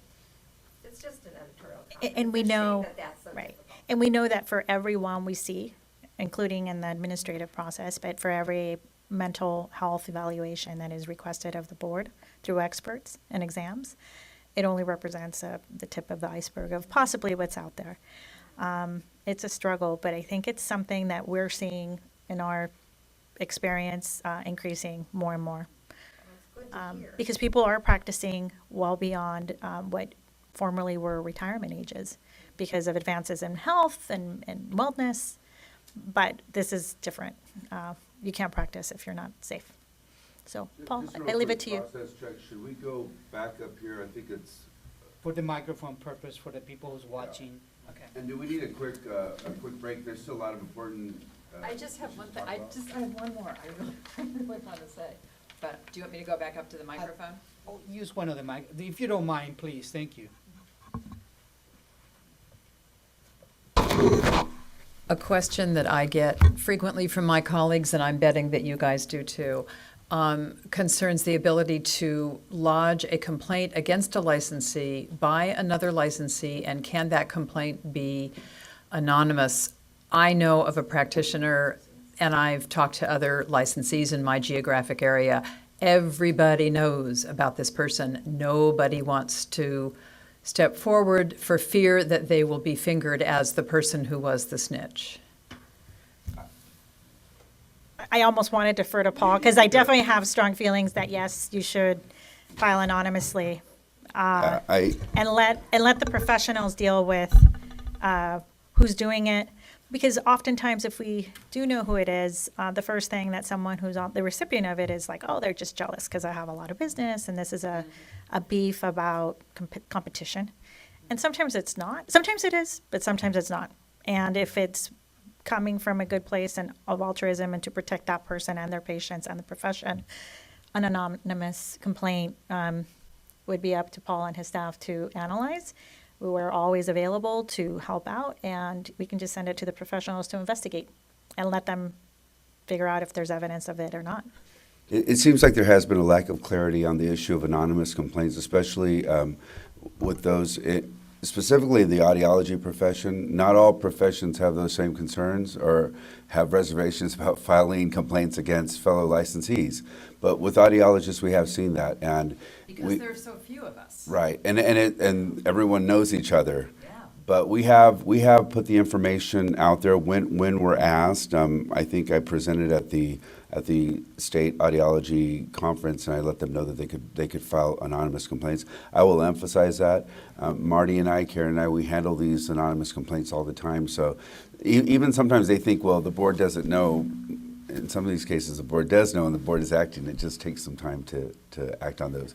Can I ask everyone? We're not done asking questions. We're going to hear from Gloria, but can we all just go up? Board members, go up to the dais.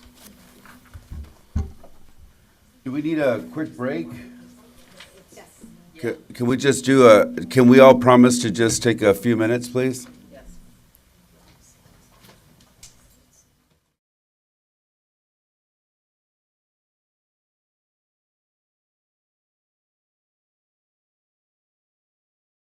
Continue. I'm going to go ahead and have Gloria Castro.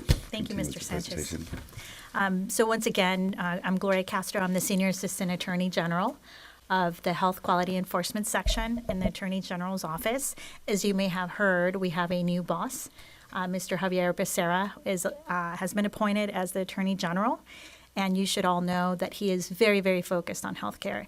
And he is a huge advocate of our clients and our professions and maintenance of the quality of the profession, A, and B, the protection of consumers. So it's a very, very exciting time to practice in my office and to represent you in your pursuit to maintain the high standards of your noble professions. HQE is located in 5 cities: Los Angeles, San Diego, San Francisco, Fresno, and Sacramento. God, I'm forgetting one. I'm like, which one? Sacramento. We have 52 prosecutors statewide. Most, if not all of them, are super, super experienced. We hire very few straight out of law school attorneys. As a matter of fact, they're only 5% of our total profession cadre. And most of them are former prosecutors that have had a lot of practice experience in district attorneys' offices, including Miss O'Carroll, who is very honored to be your liaison, and she does a fantastic job of making sure that we keep everything efficient statewide. We assigned her to be the expert in all of your laws, disciplinary guidelines, regulations, and she is the first point of contact, in addition to me, to be able to assist our lawyers. Our lawyers should not be billing to relearn the wheel every time they get one of your cases. And Megan has been superb at ensuring that they know your rules, that they know your templates, and that they are not reinventing wheels and just really sticking into the work. We have the 52 prosecutors statewide, 6 supervising deputy attorney generals, 8 paralegals, and 2 associate government program analysts. We interface quite a bit in the disciplinary process, and we take it very seriously that basically the outcomes, the disciplinary outcomes before your board should be very efficient, timely, and geared to protect the public. We do not want to allow licensees to be out there being investigated for more than necessary. We do believe that the protection of the public is paramount, and that involves the timely filing of accusations that put the public on notice, including the other members of the profession as to what the charges are. The charge provisions are taken very, very seriously. We have one of the highest burdens to carry, clear and convincing evidence to a reasonable certainty in accusations. Accusations are very, very serious. If you didn't get that from Megan's presentation, I will say it again. It is a vested interest and one that folks have worked very hard to achieve. As such, that's why when we are making these prosecutorial decisions to be able to draft an accusation to present to our executive officer, Mr. Sanchez, this is a very, very serious pursuit. We understand the importance of what is going to happen to this professional in their community once this is filed. And we have a lot of discussions with Mr. Sanchez, who we really, really value and enjoy working with. You are very, very lucky to have him as an executive officer. And Anita Joseph, who I understand has departed, they're just gold people. They really, really take their job seriously along with their staff, and it's just a pleasure to get to work with them. But we have these difficult discussions from time to time with Mr. Sanchez in discussing what evidence is there, what else we need. And one feature of our role in the disciplinary process is that we zealously advocate on your behalf. We do file accusations that meet the highest burden of proof. And we are part of what is called by DCA the PM4, so performance metric number 4, AG time. We own that. And that is what is reflected in this handout. Timeliness of outcomes is very important, notwithstanding all of the due process that respondents are able to and should be able to take advantage of, obviously, in defending their licenses and deciding whether to settle a case or to do otherwise. Beginning at the very top, the case transmittal received. This is when Mr. Sanchez and his staff send us to the Attorney General's office, usually to a supervising Deputy Attorney General, a case file. This represents the investigation having been performed by the Investigation Enforcement Unit or a desk investigation performed by Mr. Sanchez's staff. The green boxes represent the legal analysis that occurs. We review and sometimes have to reject cases for technicalities. This happens very rarely, and I'll get to that particular thing in a minute because there will be stats on all of these metrics. And then from time to time, we do have to review and return an investigation to the Department of Investigation or the client. I think that we do a really good job in being able to be of service to Mr. Sanchez and his staff by being available for training, for explanation of what type of evidence is needed in certain cases. I think that we have been very successful with this board in communicating to you our case transmittal guidelines, what are the helpful things that we need. We need certified criminal conviction documents. We need these types of witnesses interviewed. In very egregious cases, we can make ourselves available to really interested in the case very early on, such as in interim suspension order situations where someone may be sexually abusing one of the patients, or even in the context of a mental health evaluation, which is Business and Professions Code Section 820, or in the Penal Code Section 23, where we make bail recommendations at the criminal process. Mr. Sanchez does receive criminal arrest notifications, and can and will look into that to see if it's something that we need to step into criminal court anywhere in the state to make a bail recommendation on your behalf, saying during the pendency of this criminal proceeding and pending either bail or own recognizance release. Obviously, if they're detained, that's a very, very serious thing. But in any event, we will make that recommendation to just not allow this person to practice their profession by restriction. The criminal court can only restrict the license. You and only you can do anything with the license that involves discipline or suspension or revocation. So it's just a term of art. We request a restriction. So basically restricting the person from using the license. We are actually the end user of your disciplinary guidelines. We live everything that you say in those disciplinary guidelines that provide the benchmarks of how you feel certain violations of the professional practice standards, how those should be reflected in a settlement posture. And that disciplinary guidelines document is also heavily relied upon by the Office of Administrative Hearings in assessing what the outcome of that hearing will be.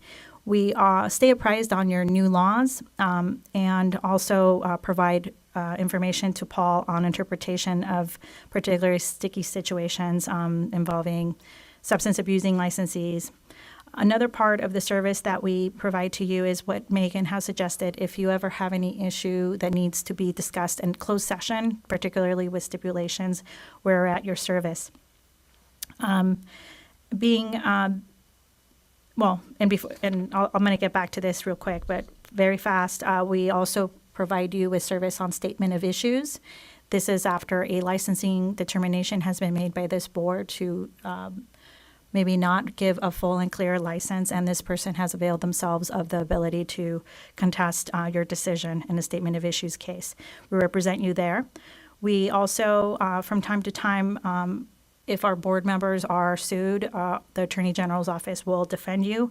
And by the same token, our experts from time to time, having provided an expert opinion on which we base an accusation, oftentimes, whether the discipline is rendered or not, somebody is unhappy and may sue your experts. They are indemnified, basically, and we are able to represent them through the Attorney General's office. Public Records Act requests can come in, and there might be questions. We will help with that, and anything else that is required.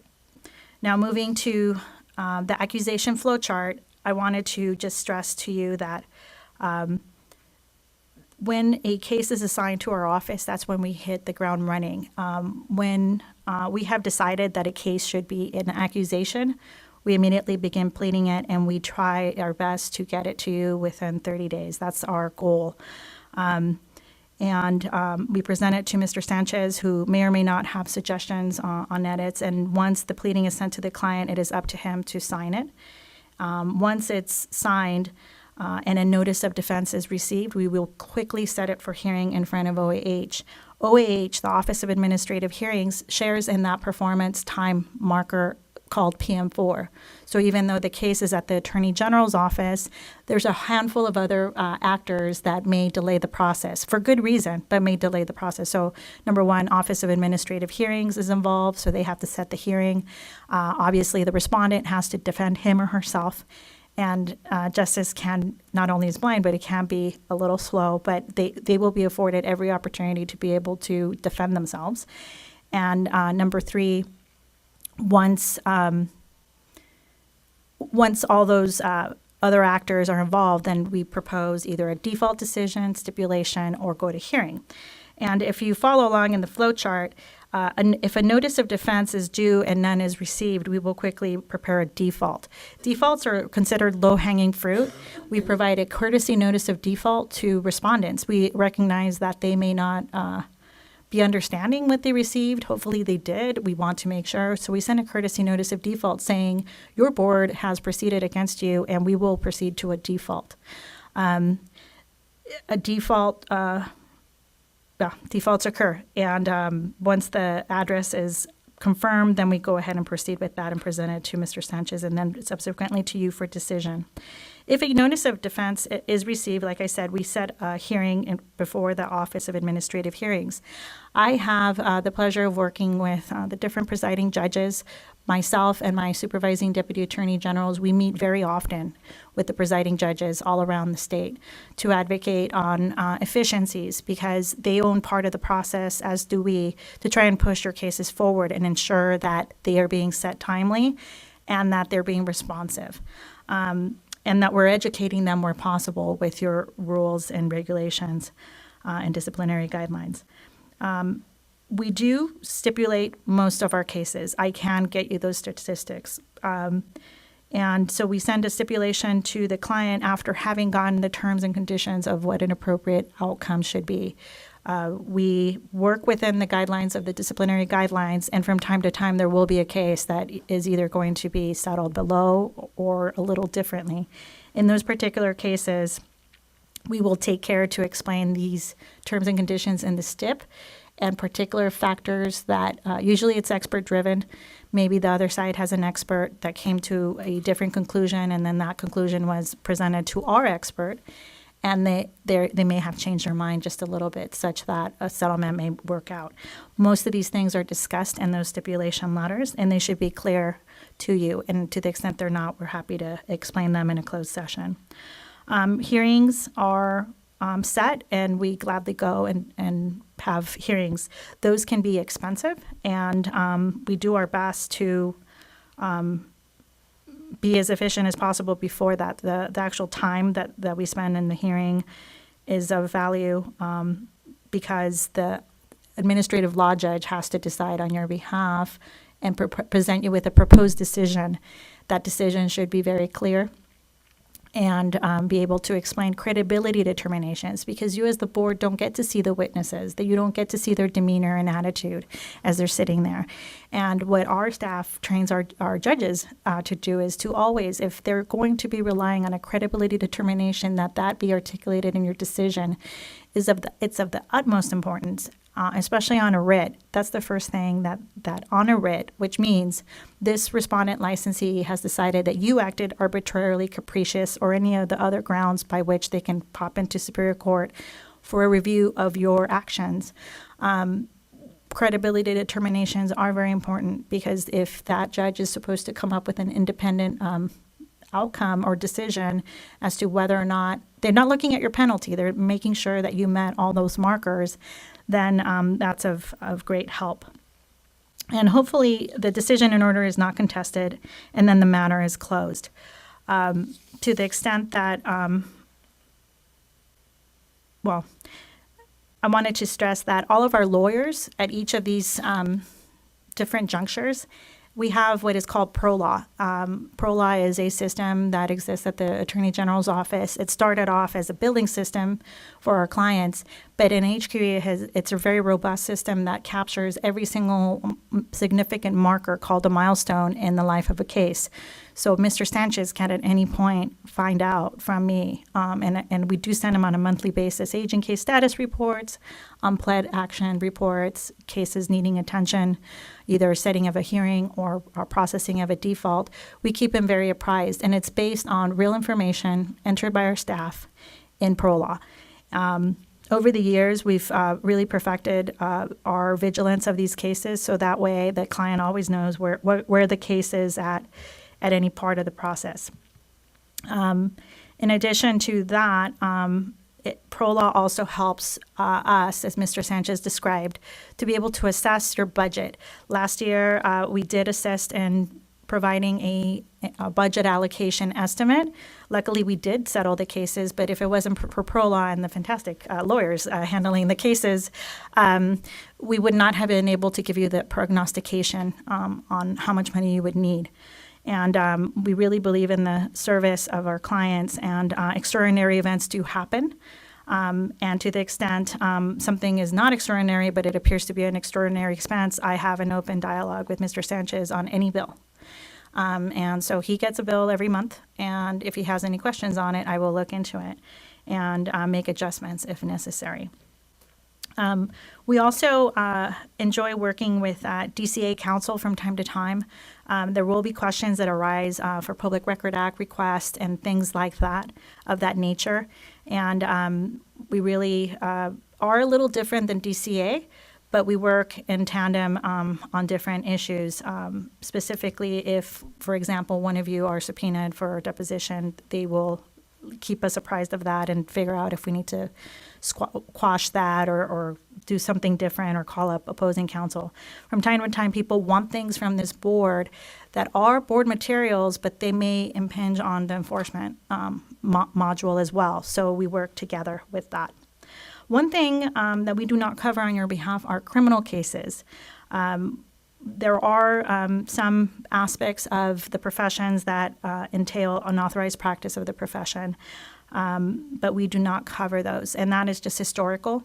That is not to mean that we can't do it. It's just not really part of our mission in serving the board, but it is part of yours. You can always make a criminal referral or work with district attorneys' offices. And another aspect of our profession with the Attorney General's office is providing AG opinions. We have a shop in our office. It's called the Opinion Unit. They are sort of like research attorneys, and from time to time, members of the public, members of the legislature and assembly, Senate, and boards can have very specific questions. And the best questions are the ones that don't just impact one board, such as in the case of North Carolina versus Dental Board, that really sought an opinion on, in that particular case, boards run by market participants and whether or not there was an impact on their ability to impose discipline, and more importantly, subjecting them to personal liability. So our office is always very involved in that aspect, and we have lots of Attorney General opinions that sometimes help our other clients in ways that we didn't foresee. So that's always an option. The option short of that is obviously to contact me, contact Megan O'Carroll, or one of our SDAGs if there's a specific question on a scope of practice issue. Now, scope of practice is, it comes up a lot. We have Department of Consumer Affairs here. We just alone with between the licensing section, which is my counterpart that represents about 35 clients, and I represent about 11. Together, we will even see scope of practice issues even within our own clients. But from time to time, I think that those do arise and those do need to be addressed, hopefully in a context before requesting an Attorney General opinion, but we will assist with whatever needs to occur there. Sometimes it's a legislative fix, other times and it's an interpretation issue. There's also a bunch of modules of different professional kind of like outcrops. With this gig economy, you see a lot of folks wanting to do your profession without going through the rigors of education. And so we're very attentive to that, especially when it comes to advertising. And if we ever see anything of interest like that, we do send it to our clients. Also, obviously, if we see something in the news and we have one person assigned to sweep all the news services in case we see any licensee being reported in any county, we will send it over to our clients and say, hey, check this out. This person appears to be your licensee. Did you know that they're involved in X, Y, and Z, or in this dispute, or they're making this advertising? So with that, I wanted to open it up for questions because I'm going to launch into something that's really dense and boring. So before I do that, any questions at this juncture? Or Megan, anything to add? No? Okay. Yes, sir. I'm going to take a sip of water. Can you talk about the review process that goes on before a case gets to the accusation? Maybe a little Yes. more on that, because only do we review them, we have experts, investigators involved, multiple staff, I review it, then it goes to you, and then there's another process, right? Yes, and so the process when it comes in, and this is where the case transmittal is received, what we receive is a report of investigation, evidence, and properties that should entail what that investigation was. Because it's not really a vertical enforcement process where we're heavily involved in that investigatory aspect of it, but it is being performed by very, very talented individuals at the investigation unit of DCA. We will look at the elements of the violation plus whatever evidence is collected. Now, evidence being evidence, the value of it is also going to be critically assessed by our office. Is it evidence that is admissible in court? It's nice that the next door neighbor saw X, Y, and Z, but if it's a hearsay statement, how are we going to get in this very important piece of evidence if we can't find the person who wrote this thing and we can't prove they're dead or unavailable otherwise? So we will look at every single aspect of the evidence and make sure that it is admissible and it's something that can be relied on in court. And like I said, Ms. O'Carroll has been very, very helpful in creating templates and making sure that things are updated in ProLaw, that all your laws are reflected as of the date that they've been promulgated by you, usually consistent with a sunset review, but sometimes otherwise as well. And once this accusation's drafted in ProLaw, it needs to go through a review. Nothing goes out of my office unless a supervising deputy attorney general reviews it. And they need to review it not only for content, but also to make sure that it reflects your board in the most professional manner and that it holds up your high standards and that it's consistent with what would occur in San Diego vis-a-vis Sacramento. The standard statewide should be very similar because justice should apply the same way across different communities. At least that's the sense of why we go through the process of review. After we go ahead and draft it, it's been reviewed by a NESTAG, we draft a letter to Mr. Sanchez that says, "Hi, sir, this is an accusation, this is what it's about." Very, very short, succinct item. Send it. We like to email things. We don't like to use snail mail. We still mail it to you, but we like to email these things to make sure that they reach our client as quickly as possible. At that point, I believe that Mr. Sanchez will assign an analyst to look at it, and we can engage in dialogue to the extent that he sees something that he was expecting to see, usually because something's listed in the ROI, the report of investigation, and it just made it on the cutting room floor and maybe not in the accusation. Oftentimes we will work with our client to suggest, look, we can file this accusation as it is, but we feel that we need more investigation on these other things. So we can amend this accusation and make it stronger and make sure that it represents the full story. We would rather put the public on notice with what we have when we have it and then continue to obtain more information. Does that answer the question? Okay. Yes, ma'am.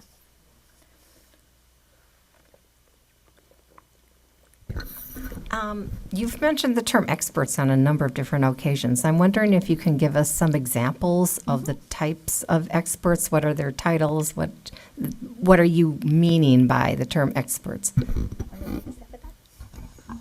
Well, I think it will depend on the case. What we try to do, what's expected as evidence, is to have a person who is of the same category as the practitioner who you're seeking to enforce rules on. So if it's a speech pathologist, you would want a person who's a speech pathologist, and there are various rules about them being in good standing. And then the next thing you'd want is somebody who has a good experience in the same field and the same type of work that the question has arisen in. So, for example, if it's a speech pathologist operating in a school system, you'd want an expert who has all the necessary credentials and also has experience with those same types of cases. It's very important that they be judged by by a colleague in their profession. So do you keep a list or a pool of various and sundry experts that you use for X category of cases and Y category of cases and such? And Paul, is that something that you come up with, or who comes? Okay. We have a list of, or we have experts that we use for different types of cases. As in, maybe. Oh, I'm sorry. Yes, the answer was that the board does keep a list of experts that we use for various types of cases, different types of cases depending on their expertise, as Megan explained. Okay. One service that we do offer is expert training. So to the extent there are any issues that we see in report writing, a lot of you that are in the profession, you know the report writing that's required for documentation and for everything else. But expert reviewer report writing is a whole different animal, and it needs to be pretty organized and as specific as needed. And is not formulaic, but it should be based on appropriate factors, not bias or credibility determinations. The expert's really there to say, presented with this evidence, and I'm not going to doubt the veracity of it. That's not my job. That's going to be the judge's job and the prosecutor's job. So assuming everything I'm being presented is what I'm supposed to look at. Based on that, this practitioner did not, could have, should have done X, Y, and Z. And therefore, on the big scheme of things, this is how they measure. Are they incompetent? Are they grossly negligent? Or is it such a small deviation from the practice that we're not going to do that? Citation and fines are sometimes in order or some other action. And so different experts can opine on that, and usually we review that very carefully. We also review their background, and like Megan said, if it's someone that is no longer in practice or they recently left the practice, that's one thing. But if they haven't practiced in the profession, they're probably not going to be a very good expert for us, to the extent that a respondent can go and grab someone that is practicing, that did see this person last week, and it impacts how the judge is going to hear the information. It is a battle of the experts. It should be on Law and Order as far as I'm concerned, because I've gone through a lot of them and they're very exciting. But the Office of Administrative Law Judge will have to make that credibility determination even of the experts, and not just their credibility and how they come across, but their qualifications, their ability to express what the standard of care is and what this person did to deviate from it, and why it's not good for this particular patient.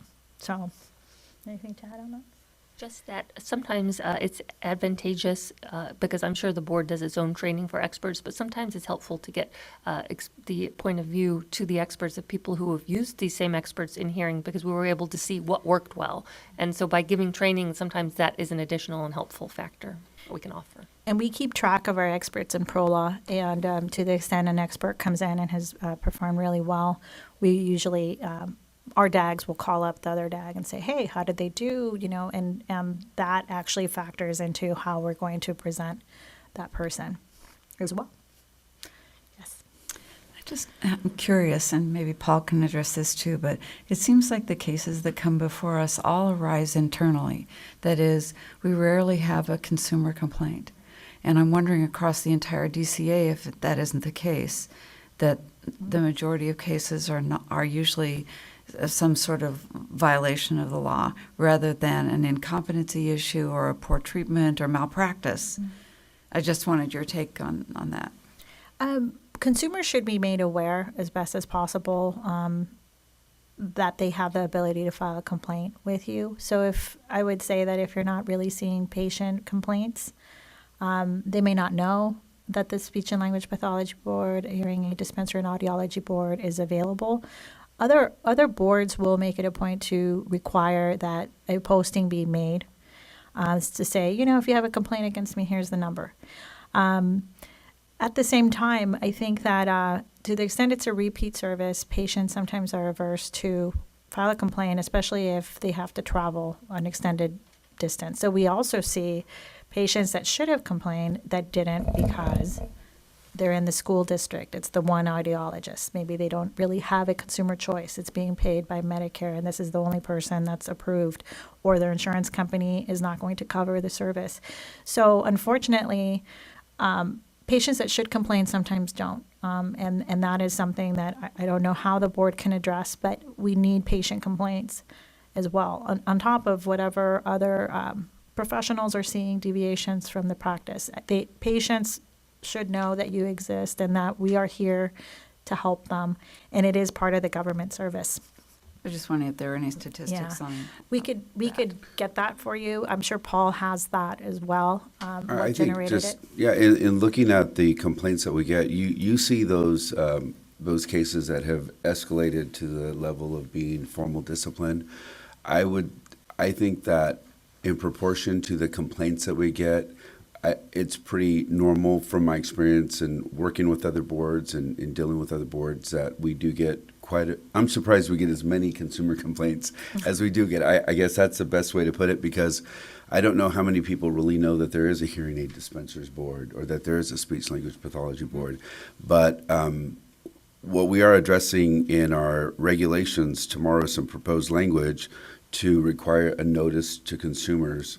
That's something that we are going to talk about tomorrow.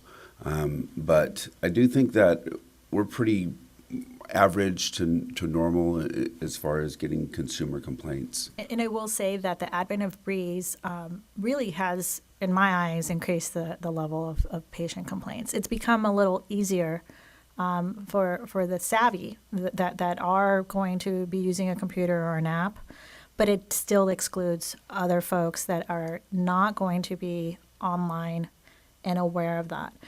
So you will still have the pen and paper format of having to file a complaint. We oftentimes, I mean, for this particular board in particular, that the folks filing the complaints are usually the kids. They're saying, like, my mom, this is outrageous. She went here and this is how much she was charged. And, so it's not even the patient. So maybe there's a way to even educate caregivers and folks that are maybe part of the patient process, but also should assist in making sure that consumer is protected and that no one else, most of the time, they're not as interested in what happened to them, but they want it to not happen to anyone else. And that's really altruistic, and we cannot exist without patient care complaints and also practitioner complaints, obviously. And we express that. We oftentimes have to call these people in for interviews to prepare for trial or to prepare for a stipulation, and we express that to them. We cannot do this role, this important public service role, without patients being brave enough to come forward and file and lodge a complaint. And whether the report ends up being closed, it got looked at very carefully. We pick up the phone. I know that sometimes patients get really surprised, like, oh, you're a real person. We pick up the phone. We're very accessible. All of our clients are. And I wish California consumers did know more about the folks on this dais that really are taking 2 days off of otherwise really, really busy schedules because they care. They should know more about you. So whatever we can do to help is, we're happy to do it. Another thing that adds to that is who are our consumers, and a lot of children, a lot of elderly people. So even when I was with the Veterinary Medical Board, the owners were involved in what was happening. So the animals can't complain, but the owners were complaining. In this case, a lot of times the therapy is happening with children, and there's no one there to really know that a violation has occurred. Mm-hmm. Okay. So real quick, I had met last year with Mr. Sanchez to advise him of SB 467. This is Business and Professions Code Section 312.2. The Attorney General, beginning January 1st, 2018, will be mandated to provide an annual report to the Legislature, the Assembly Business and Professions Committee, the Senate Business and Professions Committee, and the Department of Consumer Affairs on they call it performance metrics relating to the receipt and processing of accusation matters and filed accusations through the administrative process. So this report, which will be published on January 1st, 2018, will contain data about you and the efficacy in different modules of the administrative process, all reflected here, basically in this handy-dandy chart. The types of things that the legislature is interested in finding out are things, for example, for this report that's going to be due on January 1st, 2018, they're looking back to fiscal year 16-17. So basically they want to know in fiscal year 16-17 what our reports show in PROLA. I know that the client has annual reports and you keep very, very close track of everything, but they also want to know what we are going to represent as the accusation matters that were referred to us, the numbers that we rejected, the numbers that we reviewed and returned for more investigation. and the number of accusations that you withdraw. There's a handful of markers here that relate to how you do things, and that's why I know that I'm going to, well before the report is published, actually I have them right here, but we'll save it for another day, I'm going to let Mr. Sanchez know this is what I think we're going to be reporting, just so he knows. And also at the same time, even though we're being put into this reporting scheme, please know that the Office of Administrative Hearings also publishes a report. They're our neighbors in the Business and Professions Code section. They're under 312.1. And they too are supposed to be reporting on their metrics on how quickly they file requests, how quickly they set things for hearing, how quickly they draft proposed decisions for you. They have 30 days to do it, but it could be a little more, it could be a little less. So they're trying to project those statistics. Now, on number 7 of one part of this statute, they want to know how many matters the Attorney General adjudicated for each and every single one of our clients. We will be reporting separately by if we have a client code, we will be reporting it separately. I know there's an interest to make sure that the 3 entities are reported on their own. And so we will endeavor very much to be able to accomplish that for you. They want to know an adjudication by the Attorney General, and based on that number, that data set of how many cases we finished last year, not the ones we received and sent back and looked at, but this represents work that we received 2 years ago. They want to know averages. So there's different markers of performance that they want to know. An adjudication, just to remind everybody, it's either a stipulation, a default, a hearing, and for purposes of this, if we review and return it and then get it back from you again and file it. Okay, so those are the type of things that they're really, really looking at. They want to know the average number of days between us receiving an accusation referral to when you file it. Not when we send it to you, but when you file it. The average number of days to prepare an accusation for a case that we initially reviewed and returned and requested more investigation for, that you subsequently send back to us and we file again. The average number of days transmitting a stipulated settlement to you, a default decision to you, or setting a hearing date. And the average number of days from the Attorney General's receipt of a hearing date from the Office of Administrative Hearings to the commencement of a hearing. So there's a couple of metrics in here that I don't control, specifically that one. So once I receive a hearing date, they want to know what the Attorney General is tracking for how quickly OAH starts a hearing. So with this statute, which we embrace and are happy to begin this conversation, we will finally be able to express to board members such as yourself exactly how long it takes from point A to point B, or from nose to tail, like I like to say, from the time that a patient or another person files a complaint with your office to the time the decision and order is finally adopted by you, and all the different players that are in between. So understand that there's your headquarters staff that looks at this thing, decides whether or not to send it to the investigation. Then the next folks that look at it are investigation folks over at DFI. We do not operate in a vertical enforcement model with you, so they work in isolation and present the case to Mr. Sanchez, who then makes the decision to send it to our office. We're involved, and then it goes back to the board. So you will finally be able to see if there's any pressure points that can be enhanced or eliminated, all in the interest of protecting the public.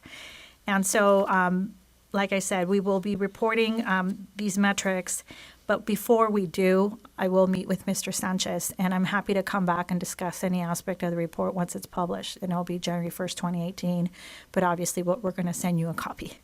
Even though it's not required by law, we're going to obviously send it to you. So any questions on that? Yeah. And I wanted to point out to your board packet, some of this is covered in here. I think on page 2, basically right here you track how many cases are pending at the AG, accusations filed, accusations withdrawn, dismissed, declined, and average days to discipline. So even though you have your metrics that matter to you, with the addition of our metrics that we've been required by law to provide, I think we're going to finally be able to get the full picture and be able to serve the public even better. No. This thing doesn't want to stay on. I think it's sending me a message. I'm power saved. No, yeah, I think so. Knowing the large number of boards that are in the DCA, I wonder, with this new regulation or legislation that begins in January, do you feel that there's potentially a movement afoot to say, gee, you know, of these 400 boards, you know, there's really 75 of them who get zero complaints, and maybe this is an opportunity to slim down the number of boards in the DCA. Do you think is there any agenda you think that goes along with that? None that I'm aware of. The only agenda that we were made aware of is that because the client, OAH, the Attorney General, obviously respondent's not keeping metrics. They're keeping a different track of the case. But with these different entities all sharing the same timeline, but the client being the one ultimately responsible for it. And believe me, when they complain against you, I feel like they complain against me because I'm like, okay, what could we have done faster? The accountability rests with the board. But the only agenda that I could appreciate is that to the extent they could figure out a ruler by which everybody's measuring the same thing, then they can start maybe figuring out efficiencies. We're not there yet. I believe that maybe after 4 years of these statistics, then there might be a meaningful thought process of how much of each of these things are being received, but never thought of it at all. But I think that from my perspective, yeah, I mean, that's something that could very well be analyzed from two different parties. So we have what the client's going to be reporting, but then also what I'll be reporting. But like I said, we're very interested in making sure that you know what we think we have to report so we can make sure we're kind of tracking the same thing. But it's per fiscal year. So that's pretty clear. That measurement, as far as I'm concerned, is the best clear indication of what they're interested in. And also, I think that it may be on a resource allocation. If the legislature's not happy with how quickly you do things, sometimes the answer is throwing more resources at it. Sometimes it's finding efficiencies in the process. And whatever we can learn from this process, it's going to benefit the patients. So we're happy to do it. And like I said, this Attorney General is very, very interested in healthcare. I just want to add to that. You know, you may wonder, what does this all have to do with the disciplinary process? Well, it has to do with accountability. And, you know, we were discussing, you know, some issues where people may question, you know, why is the government coming after my license? Why is the board, you know, trying to do this, you know, so unfair? And there are fairness issues. There are all these questions that come up. But what it really comes down to is accountability. And you as board members have a great deal of responsibility that comes with all the authority that's been, you know, granted to you. So when we talk about these processes and these timeframes, they have to do with that wonderful process that we just went through, the sunset review process, where we are held accountable for what we do, how long it takes us, how efficient we are in our resources. And I think that's what keeps all of this in check. And, you know, the reason I thought it was so important to talk about the review process is because I want everyone to know the level of review. And we have had cases come back to us. We have had them tell us, this is not a strong enough case to go to an accusation. I'm not ashamed to say that, because I think it just tells that the processes are working, and that accountability is very important in what we're doing. Right. So I just want to say thank you so much for answering our questions and the great presentations. Well, thank you for helping us help you honor the public's trust and your abilities to make fair decisions and proper outcomes for public protection. Thank you. Thank you. Okay, well, mine won't turn off. It's fine.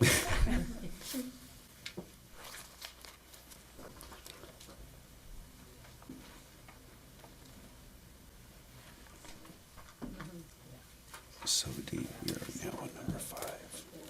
We are on number 5. Okay.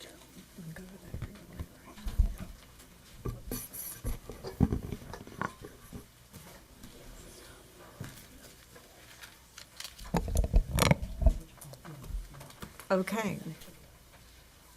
Moving on to number 5, the update from the Speech Language Pathology Practice Committee.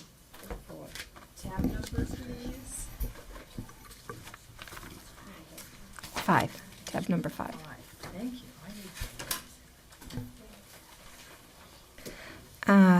The speech language pathology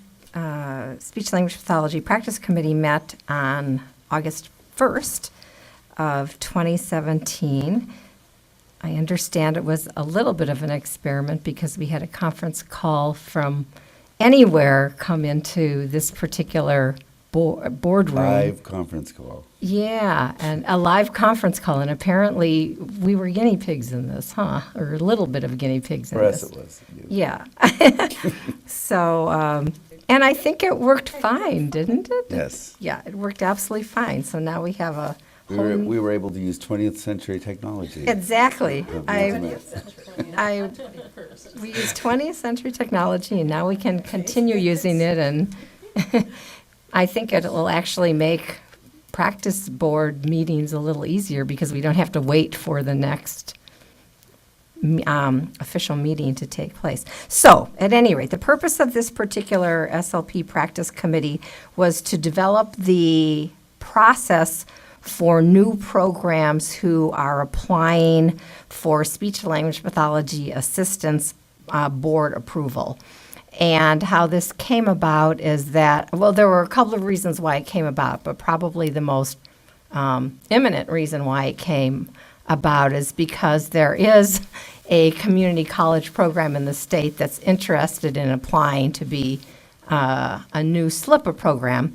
And so we need to update our process for granting approval to this particular program. There are several areas that we're going to be looking at in the approval process. We're going to be looking at the curriculum that's required for SLPA programs, observation hours, field study, and we want to also create a checklist for our staff to use that will allow for easy approval, not easy approval, but an easy process to be able to approve or not approve a program application. During this particular meeting, this was our first meeting, so we were really at the preliminary stages, and at this meeting we discussed some materials that were provided to whomever phoned in for the meeting, and these consisted of materials from the American Speech Language Hearing Association. They have some SLPA guidelines, and they have a very nice form called a verification of technical proficiency form. I should note that the American Speech Language Hearing Association does not currently certify SLPAs, but they do have materials to provide to those state licensing boards and other organizations who are interested in that kind of information. We also had the curriculum from our 7 currently approved SLPA programs. So in California, we do have 7 SLPA programs that have applied to us and have been approved. So we have their curriculum. We also very briefly reviewed the statutes and regulations from the licensing board that were relevant to the SLPA application process. And it was noted by the folks that phoned in that they would very much like in our new process, whatever forms, checklists that we come up with, that those regulations are very, that are evident to those folks who are applying to the SLPA program. I think I failed to mention who phoned in. So Dee and I were on the phone. Many staff from the licensing board were on the phone. And then we had 4 SLPA programs who phoned in. 3 coordinators and 1 administrative person who's no longer a coordinator. So it was really actually, out of 7 programs, we had representation from 4. So I think that's really a very nice number. So we reviewed the materials, and really that was all that we could do at this particular meeting, and so we set up our to-do list for our next meeting. Our next meeting is going to be taking place on Monday, August 28th at noon. We're going to do another phone conference, and there are 3 pieces of materials that we're going to have to review at that time. Our staff will be creating a handout that lists a summary of the statutes and regulations that are related to the SLIPA application process, and not just the titles of them, but also the content. So we'll have a nice handout that we'll be able to move from, because that's where you have to start. You have to start with the statutes and regulations and move from there. One of the coordinators of the community college program at Delta College, Sue Kidwell, has her old application back from 2002. So she's going to be sending us the information that was used back in 2002 when Delta College applied. And then another coordinator, Christina, and I can't pronounce her last name, it's spelled Zajic. It's something like, I can't pronounce her last name. It's not Zajic, let's put it that way. It's something much more complex than that. And she's really taken on the lion's share. There is a group of community college coordinators who meet regularly, and she's going to get a table of courses that are offered from all those programs. We have the curriculum, but she's going to organize it in a little bit better fashion where there'll be a list of the different categories of curriculum that are offered, courses, academic courses that are offered, and then which colleges actually offer those particular courses. So we'll know anatomy and physiology, how many of the 7 community colleges offer an anatomy and physiology course. It's probably going to be 7 out of 7. But so we'll have that table as well. So with that information, then I think we can move forward to start talking about what we can actually put together as far as the application process goes. Does anyone, Paul, do you have anything to add to that at all, or? No, I think you covered it. We're keeping the ball rolling and moving on that whole process. Sorry, Cesar. I think you covered it. We're continuing to move forward on that process, which is much needed. Thank you. Great. Thanks for taking the lead. Absolutely, and thank you, because it's really important. This is an important item for us to work on right now. Okay. Item 6 is the discussion of possible action on the board's development of a hearing aid, I want to get that right, consumer fact sheet. And is that under tab 6? Yes. Marcia, did you want to go ahead and discuss this? Okay, as you might recall, last year the board met with the Hearing Loss Association of America representative who agreed to work with me to try to set up a consumer fact sheet that we could put on our board website. And I put together a preliminary document, which I sent to her, her being Tony Barriant, who is the representative from Southern California. Tony looked it over, I think spoke with some of her colleagues at HLAA, and they came back asking for a number of different things. So what you're seeing here in the board book is my attempt to try to comply with what they were asking. For example, the first one under there is types of hearing loss. They wanted to know more about that, and degrees of loss. So I put together kind of a textbook explanations for those things. I went back to the consumer fact sheet that I had first developed and tried to put in more information about different features of hearing aids, define things, styles of hearing aids, what gain means, what power means, and directional microphones, feedback suppression, all these kinds of things. And among those is telecoils, because that was their particular interest in making sure consumers knew about. And with that, I added a lot of other things I think are coming up in terms of assistive listening devices and FM systems and over-the-counter hearing aids, so that would be in there. And of course, we can elaborate on that as this develops going forward. The last thing that they asked for, or two of the last things, is a glossary. So I took a stab at putting in what types of issues they might want to see in there. It's perhaps not complete. I was waiting. I did this, not last minute. I did get it up here more than a week ago, but I thought I would save the board meeting to have the other people on the audiology or the hearing aid dispensers committees look at these documents and see if there's something I left out, something we should add. So I'm happy to have that discussion now. But the last thing they asked for is that we develop some sort of page that would discuss links to an organization like HLAA or other things. So I'd been talking to Paul because I thought we already had some of those links established on the website already, and maybe we don't, but we probably should.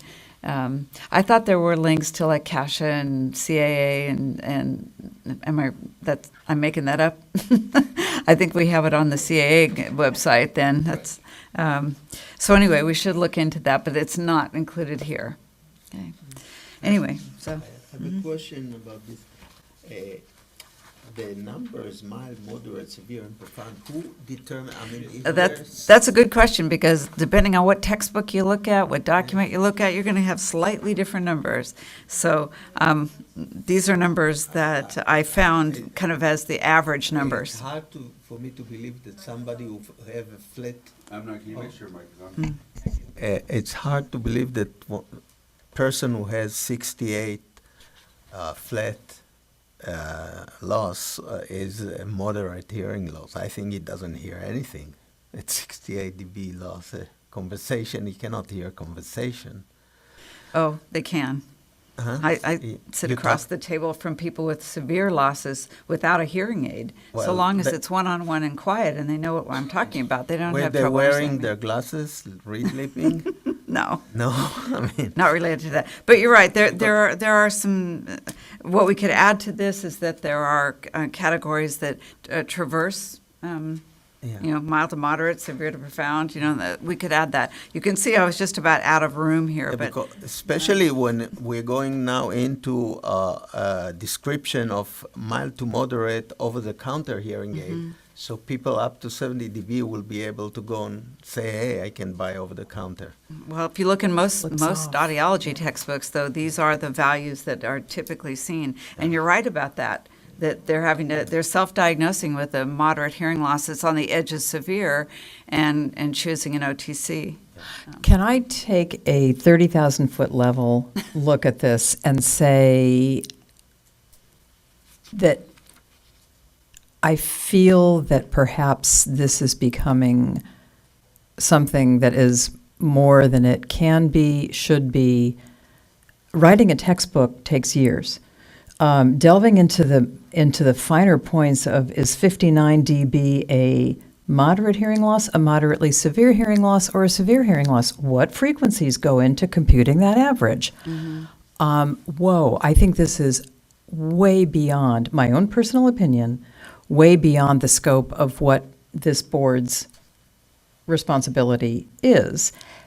And it also seems to me that if we can, if we have the opportunity to post links to various consumer publications and resources, that this stuff is already written. And for us to take on the responsibility, I understand that we're trying to be responsive to what HLAA has brought up, but this is light years beyond ensuring that a consumer has access to a telecoil. So what I fear is that this is a project that has no end, and it's a project that has been written already in innumerable textbooks, and there ought to be another way of handling their requests. So maybe in offering to talk about not only telecoils but other important hearing aid features, we've sort of opened Pandora's box, and now maybe it's time to try and stuff everything back in. I feel like this is just more than what we signed up for. Maybe. My own opinion. Yeah, maybe instead of putting numbers, we can write a sentence or two describing what is mild, moderate, severe, and profound. Yeah, Just exactly. give Right. Well, I guess really description instead of giving accurate numbers. Right. And I guess really what I'm saying is let's take a big step backward and say this stuff has already been written. And here are some, if we're interested in links to HLAA, here are some links to consumer publications that our own government has written. Okay, look at the NIDCD. This is all on the NIDCD's website. This is taxpayer paid for, already written. Why not just post a link to the NIDCD? I just feel like this is Pandora's box and it's all spilling over. Yeah, I agree. You hit on a lot of things I was already going to say. If you do decide to go ahead with something like this, the other idea is to reference or link to where these standards are found, and also to keep in mind what's the point in so many words? Where are we with consumer protection in this? Okay, Is it just education? Let's I can back up address a that, little bit yeah. on where this came from, where the whole idea came from. And that is HLAA started a national campaign across many states, at least 7 that I know of, where they publish just such information nearly in similar form, in this prose format. And that was the impetus for the bill that they brought forward, trying to get us to comply with what the other states had done. That bill didn't go forward, with goodwill, we said, okay, what could we do to try to be responsive to what they felt were lacking in California's consumer information? So I don't have a big argument about whether to put links in or whether to put this language in. I just think we need to honor what we tried to work out with them, because the notion is they're going to come back with another bill that causes a lot of other grief if we don't do something like this. And if links will do it for them, I have no problem with that. Yeah, and to Marcia's point, this was a legislative bill that would have required the board to produce and require the handout of a disclosure, a document similar to this. When we were discussing this with the Assembly Member Mainshine's office, I believe it was Assembly Member, right? Yeah, thank you. One of the points I made was that this group had not come to the board to present this as an issue. They went right to proposing a legislative bill and trying to impose this without really discussing it or vetting it, the practicalities of it, and all the issues.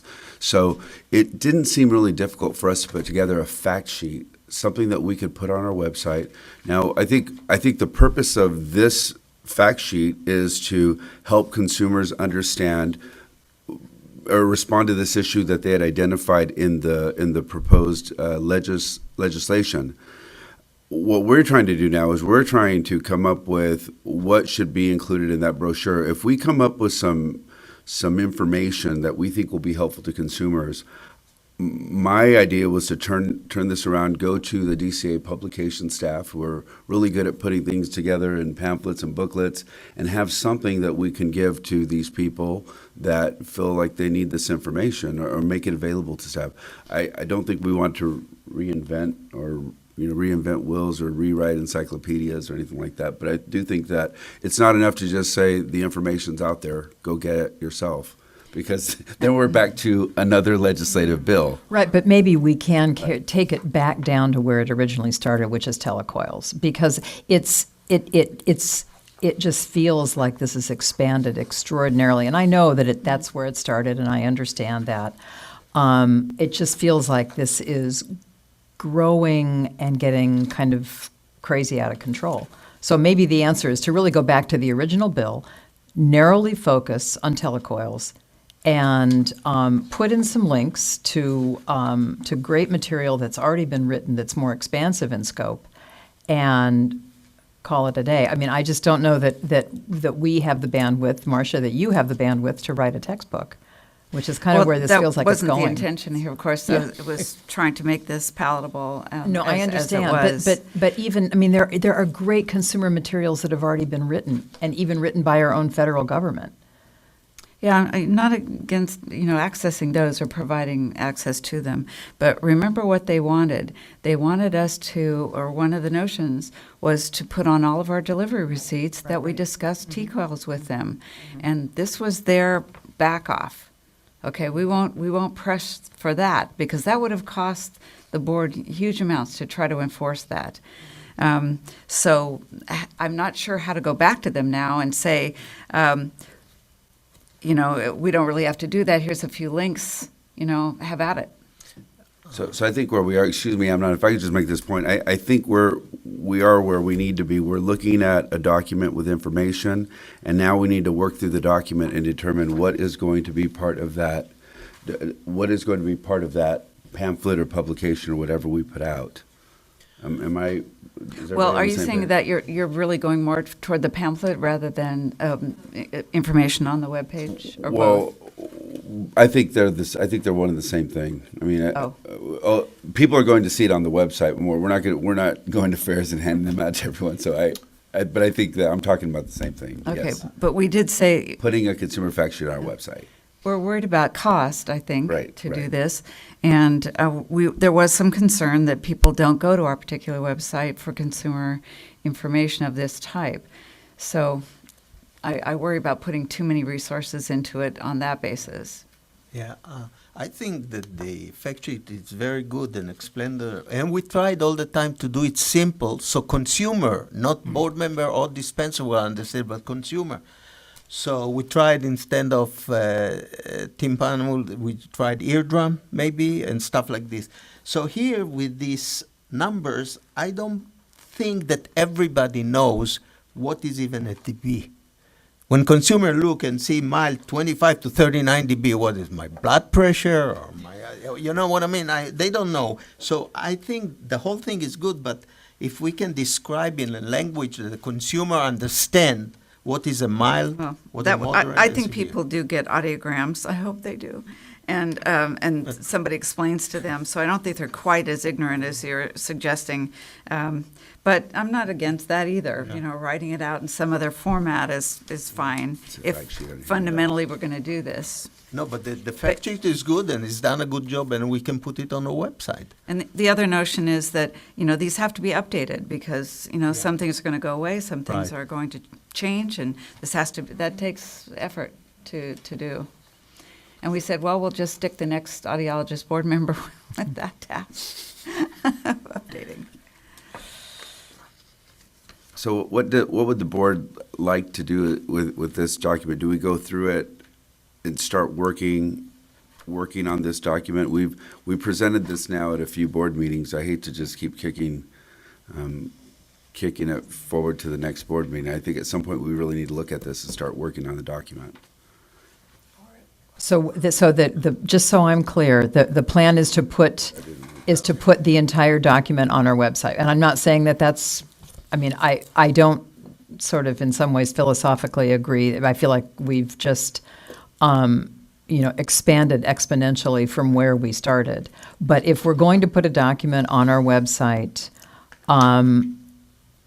my experience, and Marcia, I know you've had this same experience in publishing a textbook or writing a research journal article, it can take months of focusing on a single word or a single phrase to get consensus on, is this right, is this clear, is there a better way of phrasing it, what's your reference for saying this? This is, literally like writing the opening chapter of a basic audiology textbook. So, if we're committed to doing that, I'm in awe of your diligence. It just feels like it started this big, telecoil, and it's become this big, basic audiometry and audiology and hearing loss. But by necessity it did. Otherwise, it sounded like HLAA was going to come back in January with a new bill asking us to do this telecoil thing again. And that, was difficult as it was. And I don't know if you recall the letter that Tony sent to us asking, after she spoke with many other HLA members and officers nationwide, what they wanted to see here, and it was a compromise. Mm-hmm. That's what this is. Mm-hmm. And fundamentally, I'm not against, trying to provide consumer with as much simplified information that they might find helpful. So I'm not just doing it as a compromise, but I think, there's some value to it, and If we want to do some links and some of this, we could do that. Or, since the NIH is paid for by the federal government, go to the NIDCD, just take their material and just reprint it on I mean, it's been written. And, I work on 2 or 3 national CDC consumer groups where we produce CDC documents for various consumers. And the federal government's ability to vet written material, website material, pamphlets, it's huge. So I feel like it's been done, and since it is part of the NIDCD, I'm guessing that we as consumers all have access to it because our taxpayer dollar paid for it. I just feel like we're reinventing the wheel. That's all. I mean, I'm not saying that. I mean, obviously we have the technical expertise to do it. It just feels like a duplication of effort that's already occurred in a venue that we can grab it and use it and not have to rewrite it. But Marcia, kudos to you and Amnon for for spending this much time on it. Not me. But I think that I don't see any damage or putting it on a website. Does anybody see any? Why not putting it on a website? Because once we put it on a website, we can go and update it and tweak it, and this is easy. It's not like printing a document. We're putting it on electronic media, and I don't see any damage of putting it there. Yeah, I guess I'm there too. I would like to add some links that you're talking about. If they've said it better or can say it better. Do you think that that this will satisfy? I mean, will this meet HLAA's goals? Do you think? I presume from what they said in their letter that it will. Uh-huh. And otherwise we have to go back and say we looked at your requests and we felt that it was already done. That information's already out there. Why didn't you already look for it yourself? Because it's out there. And here are some links. It's called Google. Yeah, right. Yeah. Do we want to? Yeah. I think there has to be some diplomacy in this whole process, or they're going to be back. Yeah, yeah. Oh, that's pretty funny. We're on. So if we're going to accept these documents, then they do need some editing. They need expertise to look at them and see is it as comprehensive as it can be. So we're just omissions. We're just taking a look at HLAA's website, and it's all right there. No doubt. Is it a telecoil? We'll just put a link to HLAA on our website. T-Switch. Copious Switch. things. It's right there. Yeah. It's pretty remarkable. Yeah. Oh, so where are we? They also wanted a little document that said. Wait, no, go ahead. I'm curious to hear what you had to say. To make sure that we have something on there that tells them to ask their audiologist and or hearing aid dispenser about features, because we can't trust these professionals to actually tell you what's in your hearing aid. And they want us to put that on our website. Yeah, we're not so trustworthy. and you'll notice there isn't any sheet about that in here. Yeah. But that they would be the happiest, I think, with something like that. Well, so we made a commitment to put together this fact sheet. I don't think we intended this to be a major project or a costly project, which was the whole point of our fiscal analysis that we provided on this. But I don't think it's enough to just say, go look at your own website. So that's not going to happen. I think we are aware that they have a website with information, and otherwise it wouldn't be a good organization. So where do we go with this document?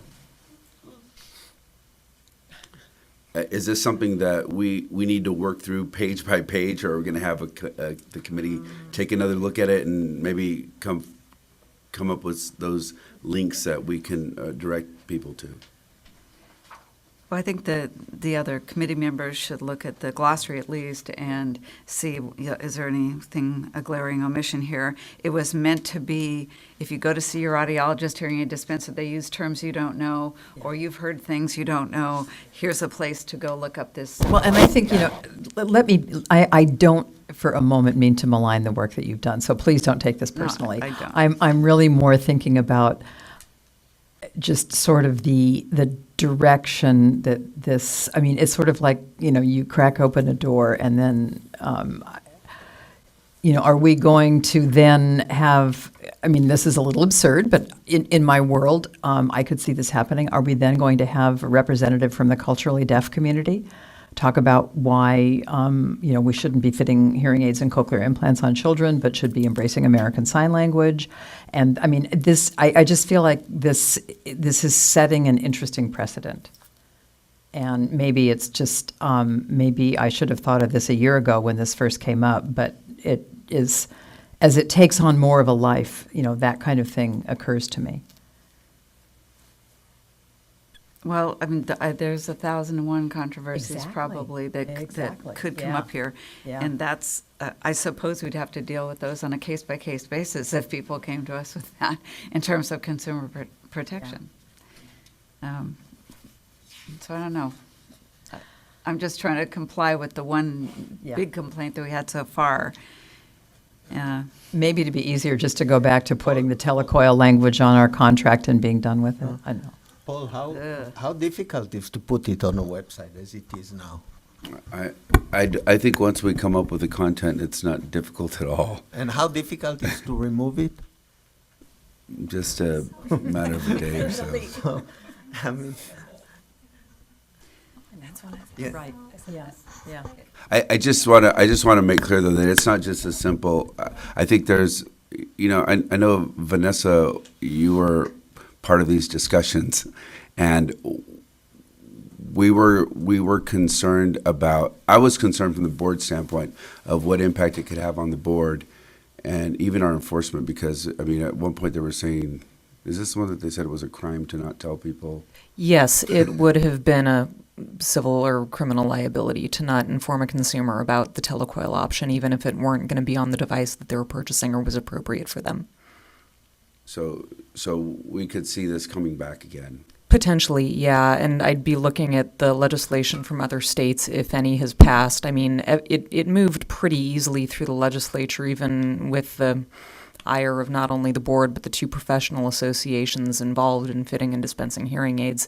So there's a potential that it could come back, and in my professional opinion, as a legislative advocate, I'd say that, just having some kind of fact sheet is appropriate. What we're looking at, I've learned a lot from it already. Maybe tailor it down a little bit, but just having that, doing the final check with HLAA, making sure that it's, sort of up to what they had asked for, and just having that is relatively appropriate for what the agreement was. And that legislative committee seems sympathetic to what they were requesting. Very much so. Right.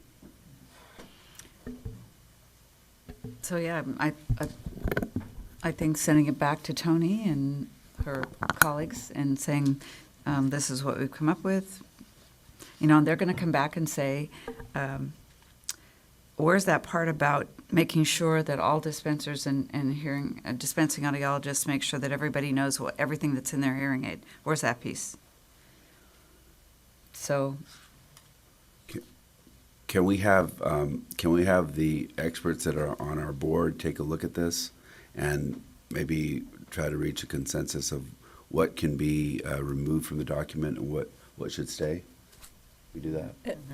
And back to one point I made earlier, references would be excellent too. The academic in me kind of. oh my God. Sorry.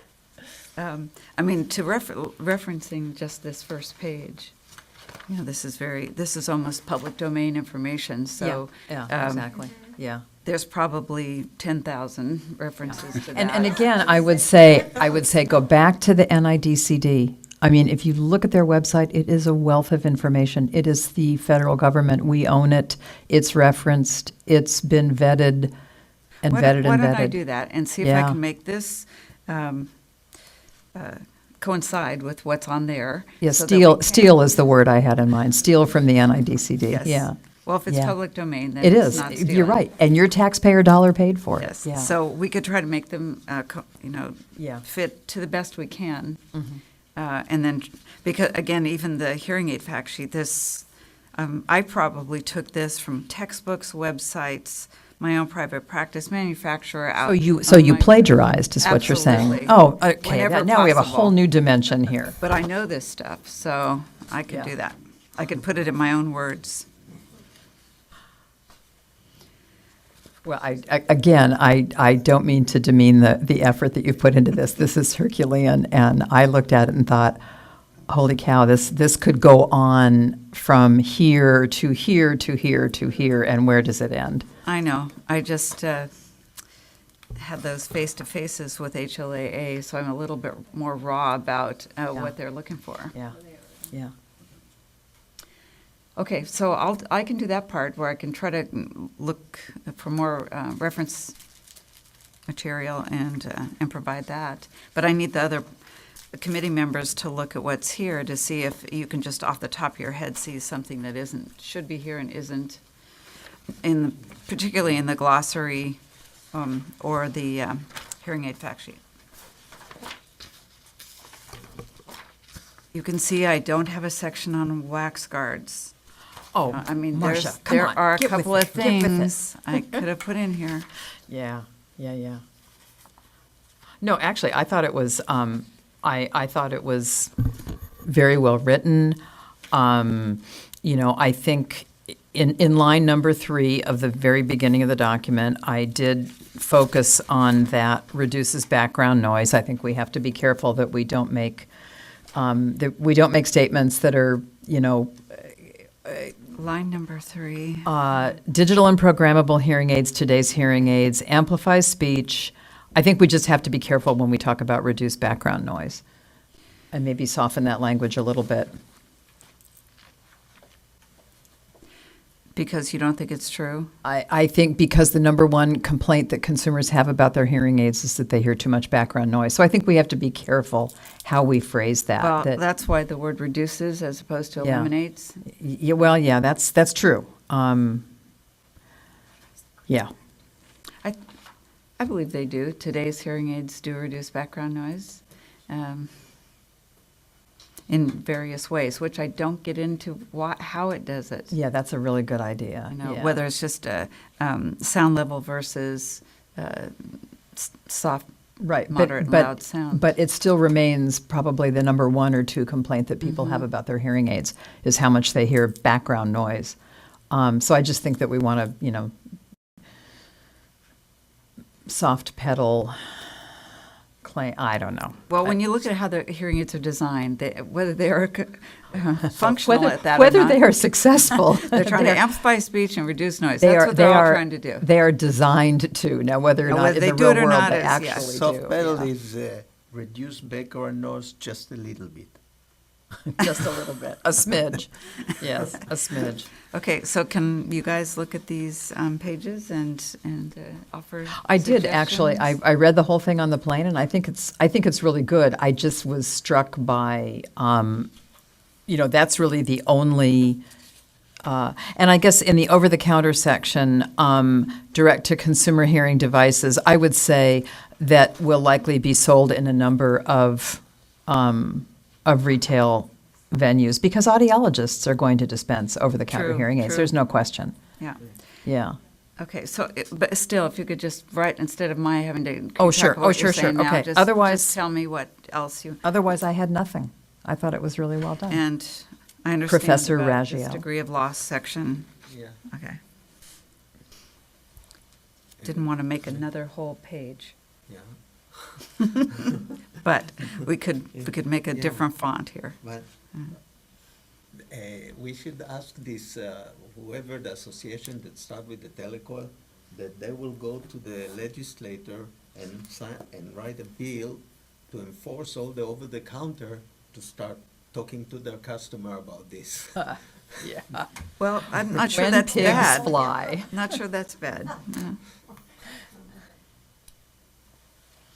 Okay, and I'll bring it back, or I'll send you their changes and we go forward?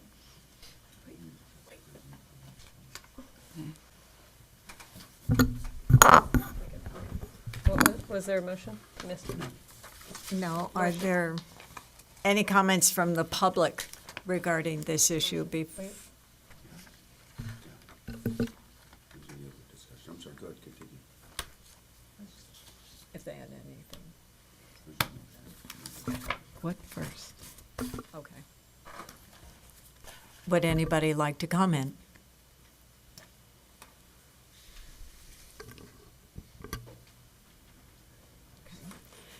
If not, we'll move to number 7, the update on the California Children's Services Data Management System changes.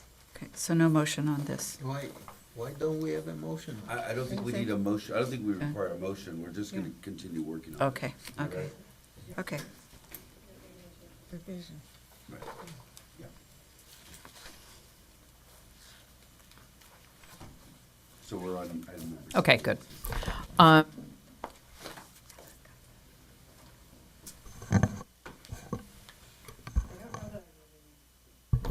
There, my microphone is back on. I don't know that I really have an update except to say that there is not a lot of information out there about what's actually going on. So here's what I know, and here's what I don't know. For back when this all started, which was the beginning of 2017 or the very end of 2016, the data management system, which is essentially the data management system for newborn hearing screening, permits a hospital, all hospitals, to use equipment that not only screens the baby's hearing, but takes the data about pass, fail, the baby's name, medical record number, all the demographics, and directly electronically dump those data on a particular baby into a data management system, meaning that no human being has to go in between the baby and the equipment and the computer where the data are reported. And this is the way that the system should work. So for many years, California has used a data management system that is produced by a company that actually manages a great deal of the newborn hearing screening program in California. The company is called Neometrics. Maybe that's the data management system. Maybe that's the whole thing. In any event, at the end of December or early January, that system, that contract for that system ended. And so there was a period of time early in this year when the data were being moved from the screening equipment into a web-based reporting system, but the data were being moved by a human being with the opportunity for error. Was that the right ear that passed or the left ear that passed? What baby? There's just the possibility for error. So for a variety of reasons, then the vendor came back and turned on the data management system again. And it's my understanding, but I don't know this with complete certainty, my understanding that the vendor decided to turn the system back on temporarily, I think maybe in the hopes that they would end up competing for the contract and getting it again. I really don't know. The update that I was able to get today from the California Newborn Hearing Screening Program from California Children's Services was that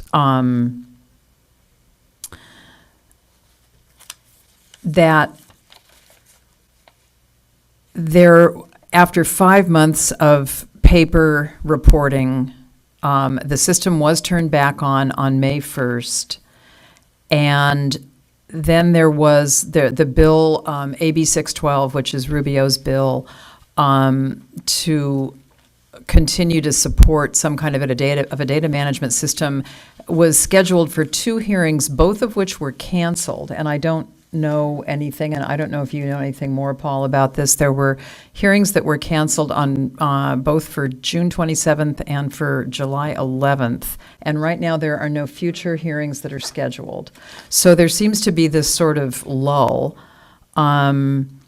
And the expectation that I understand is that by January of 2018, the state will have written, produced, and installed a new data management system that is, I know,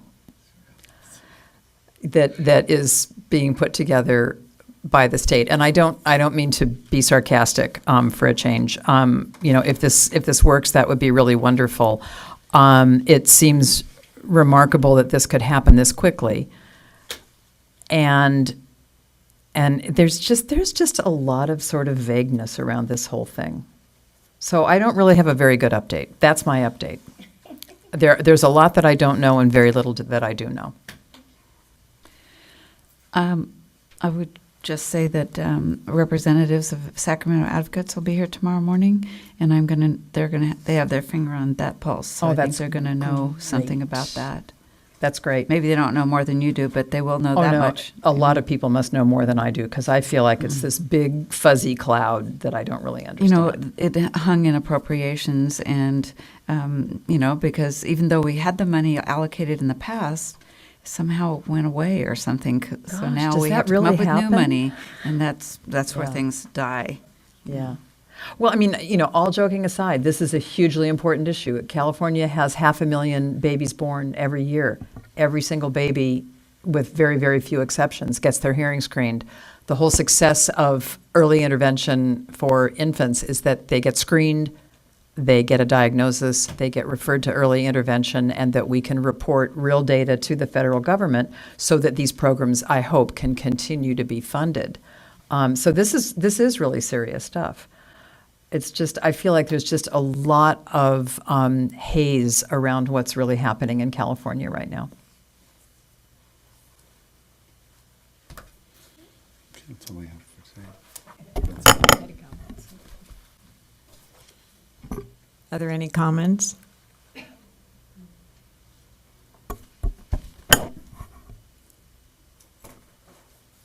if there's any comments from the public. Pardon? If there's any comments from the public. Are there any comments from the public?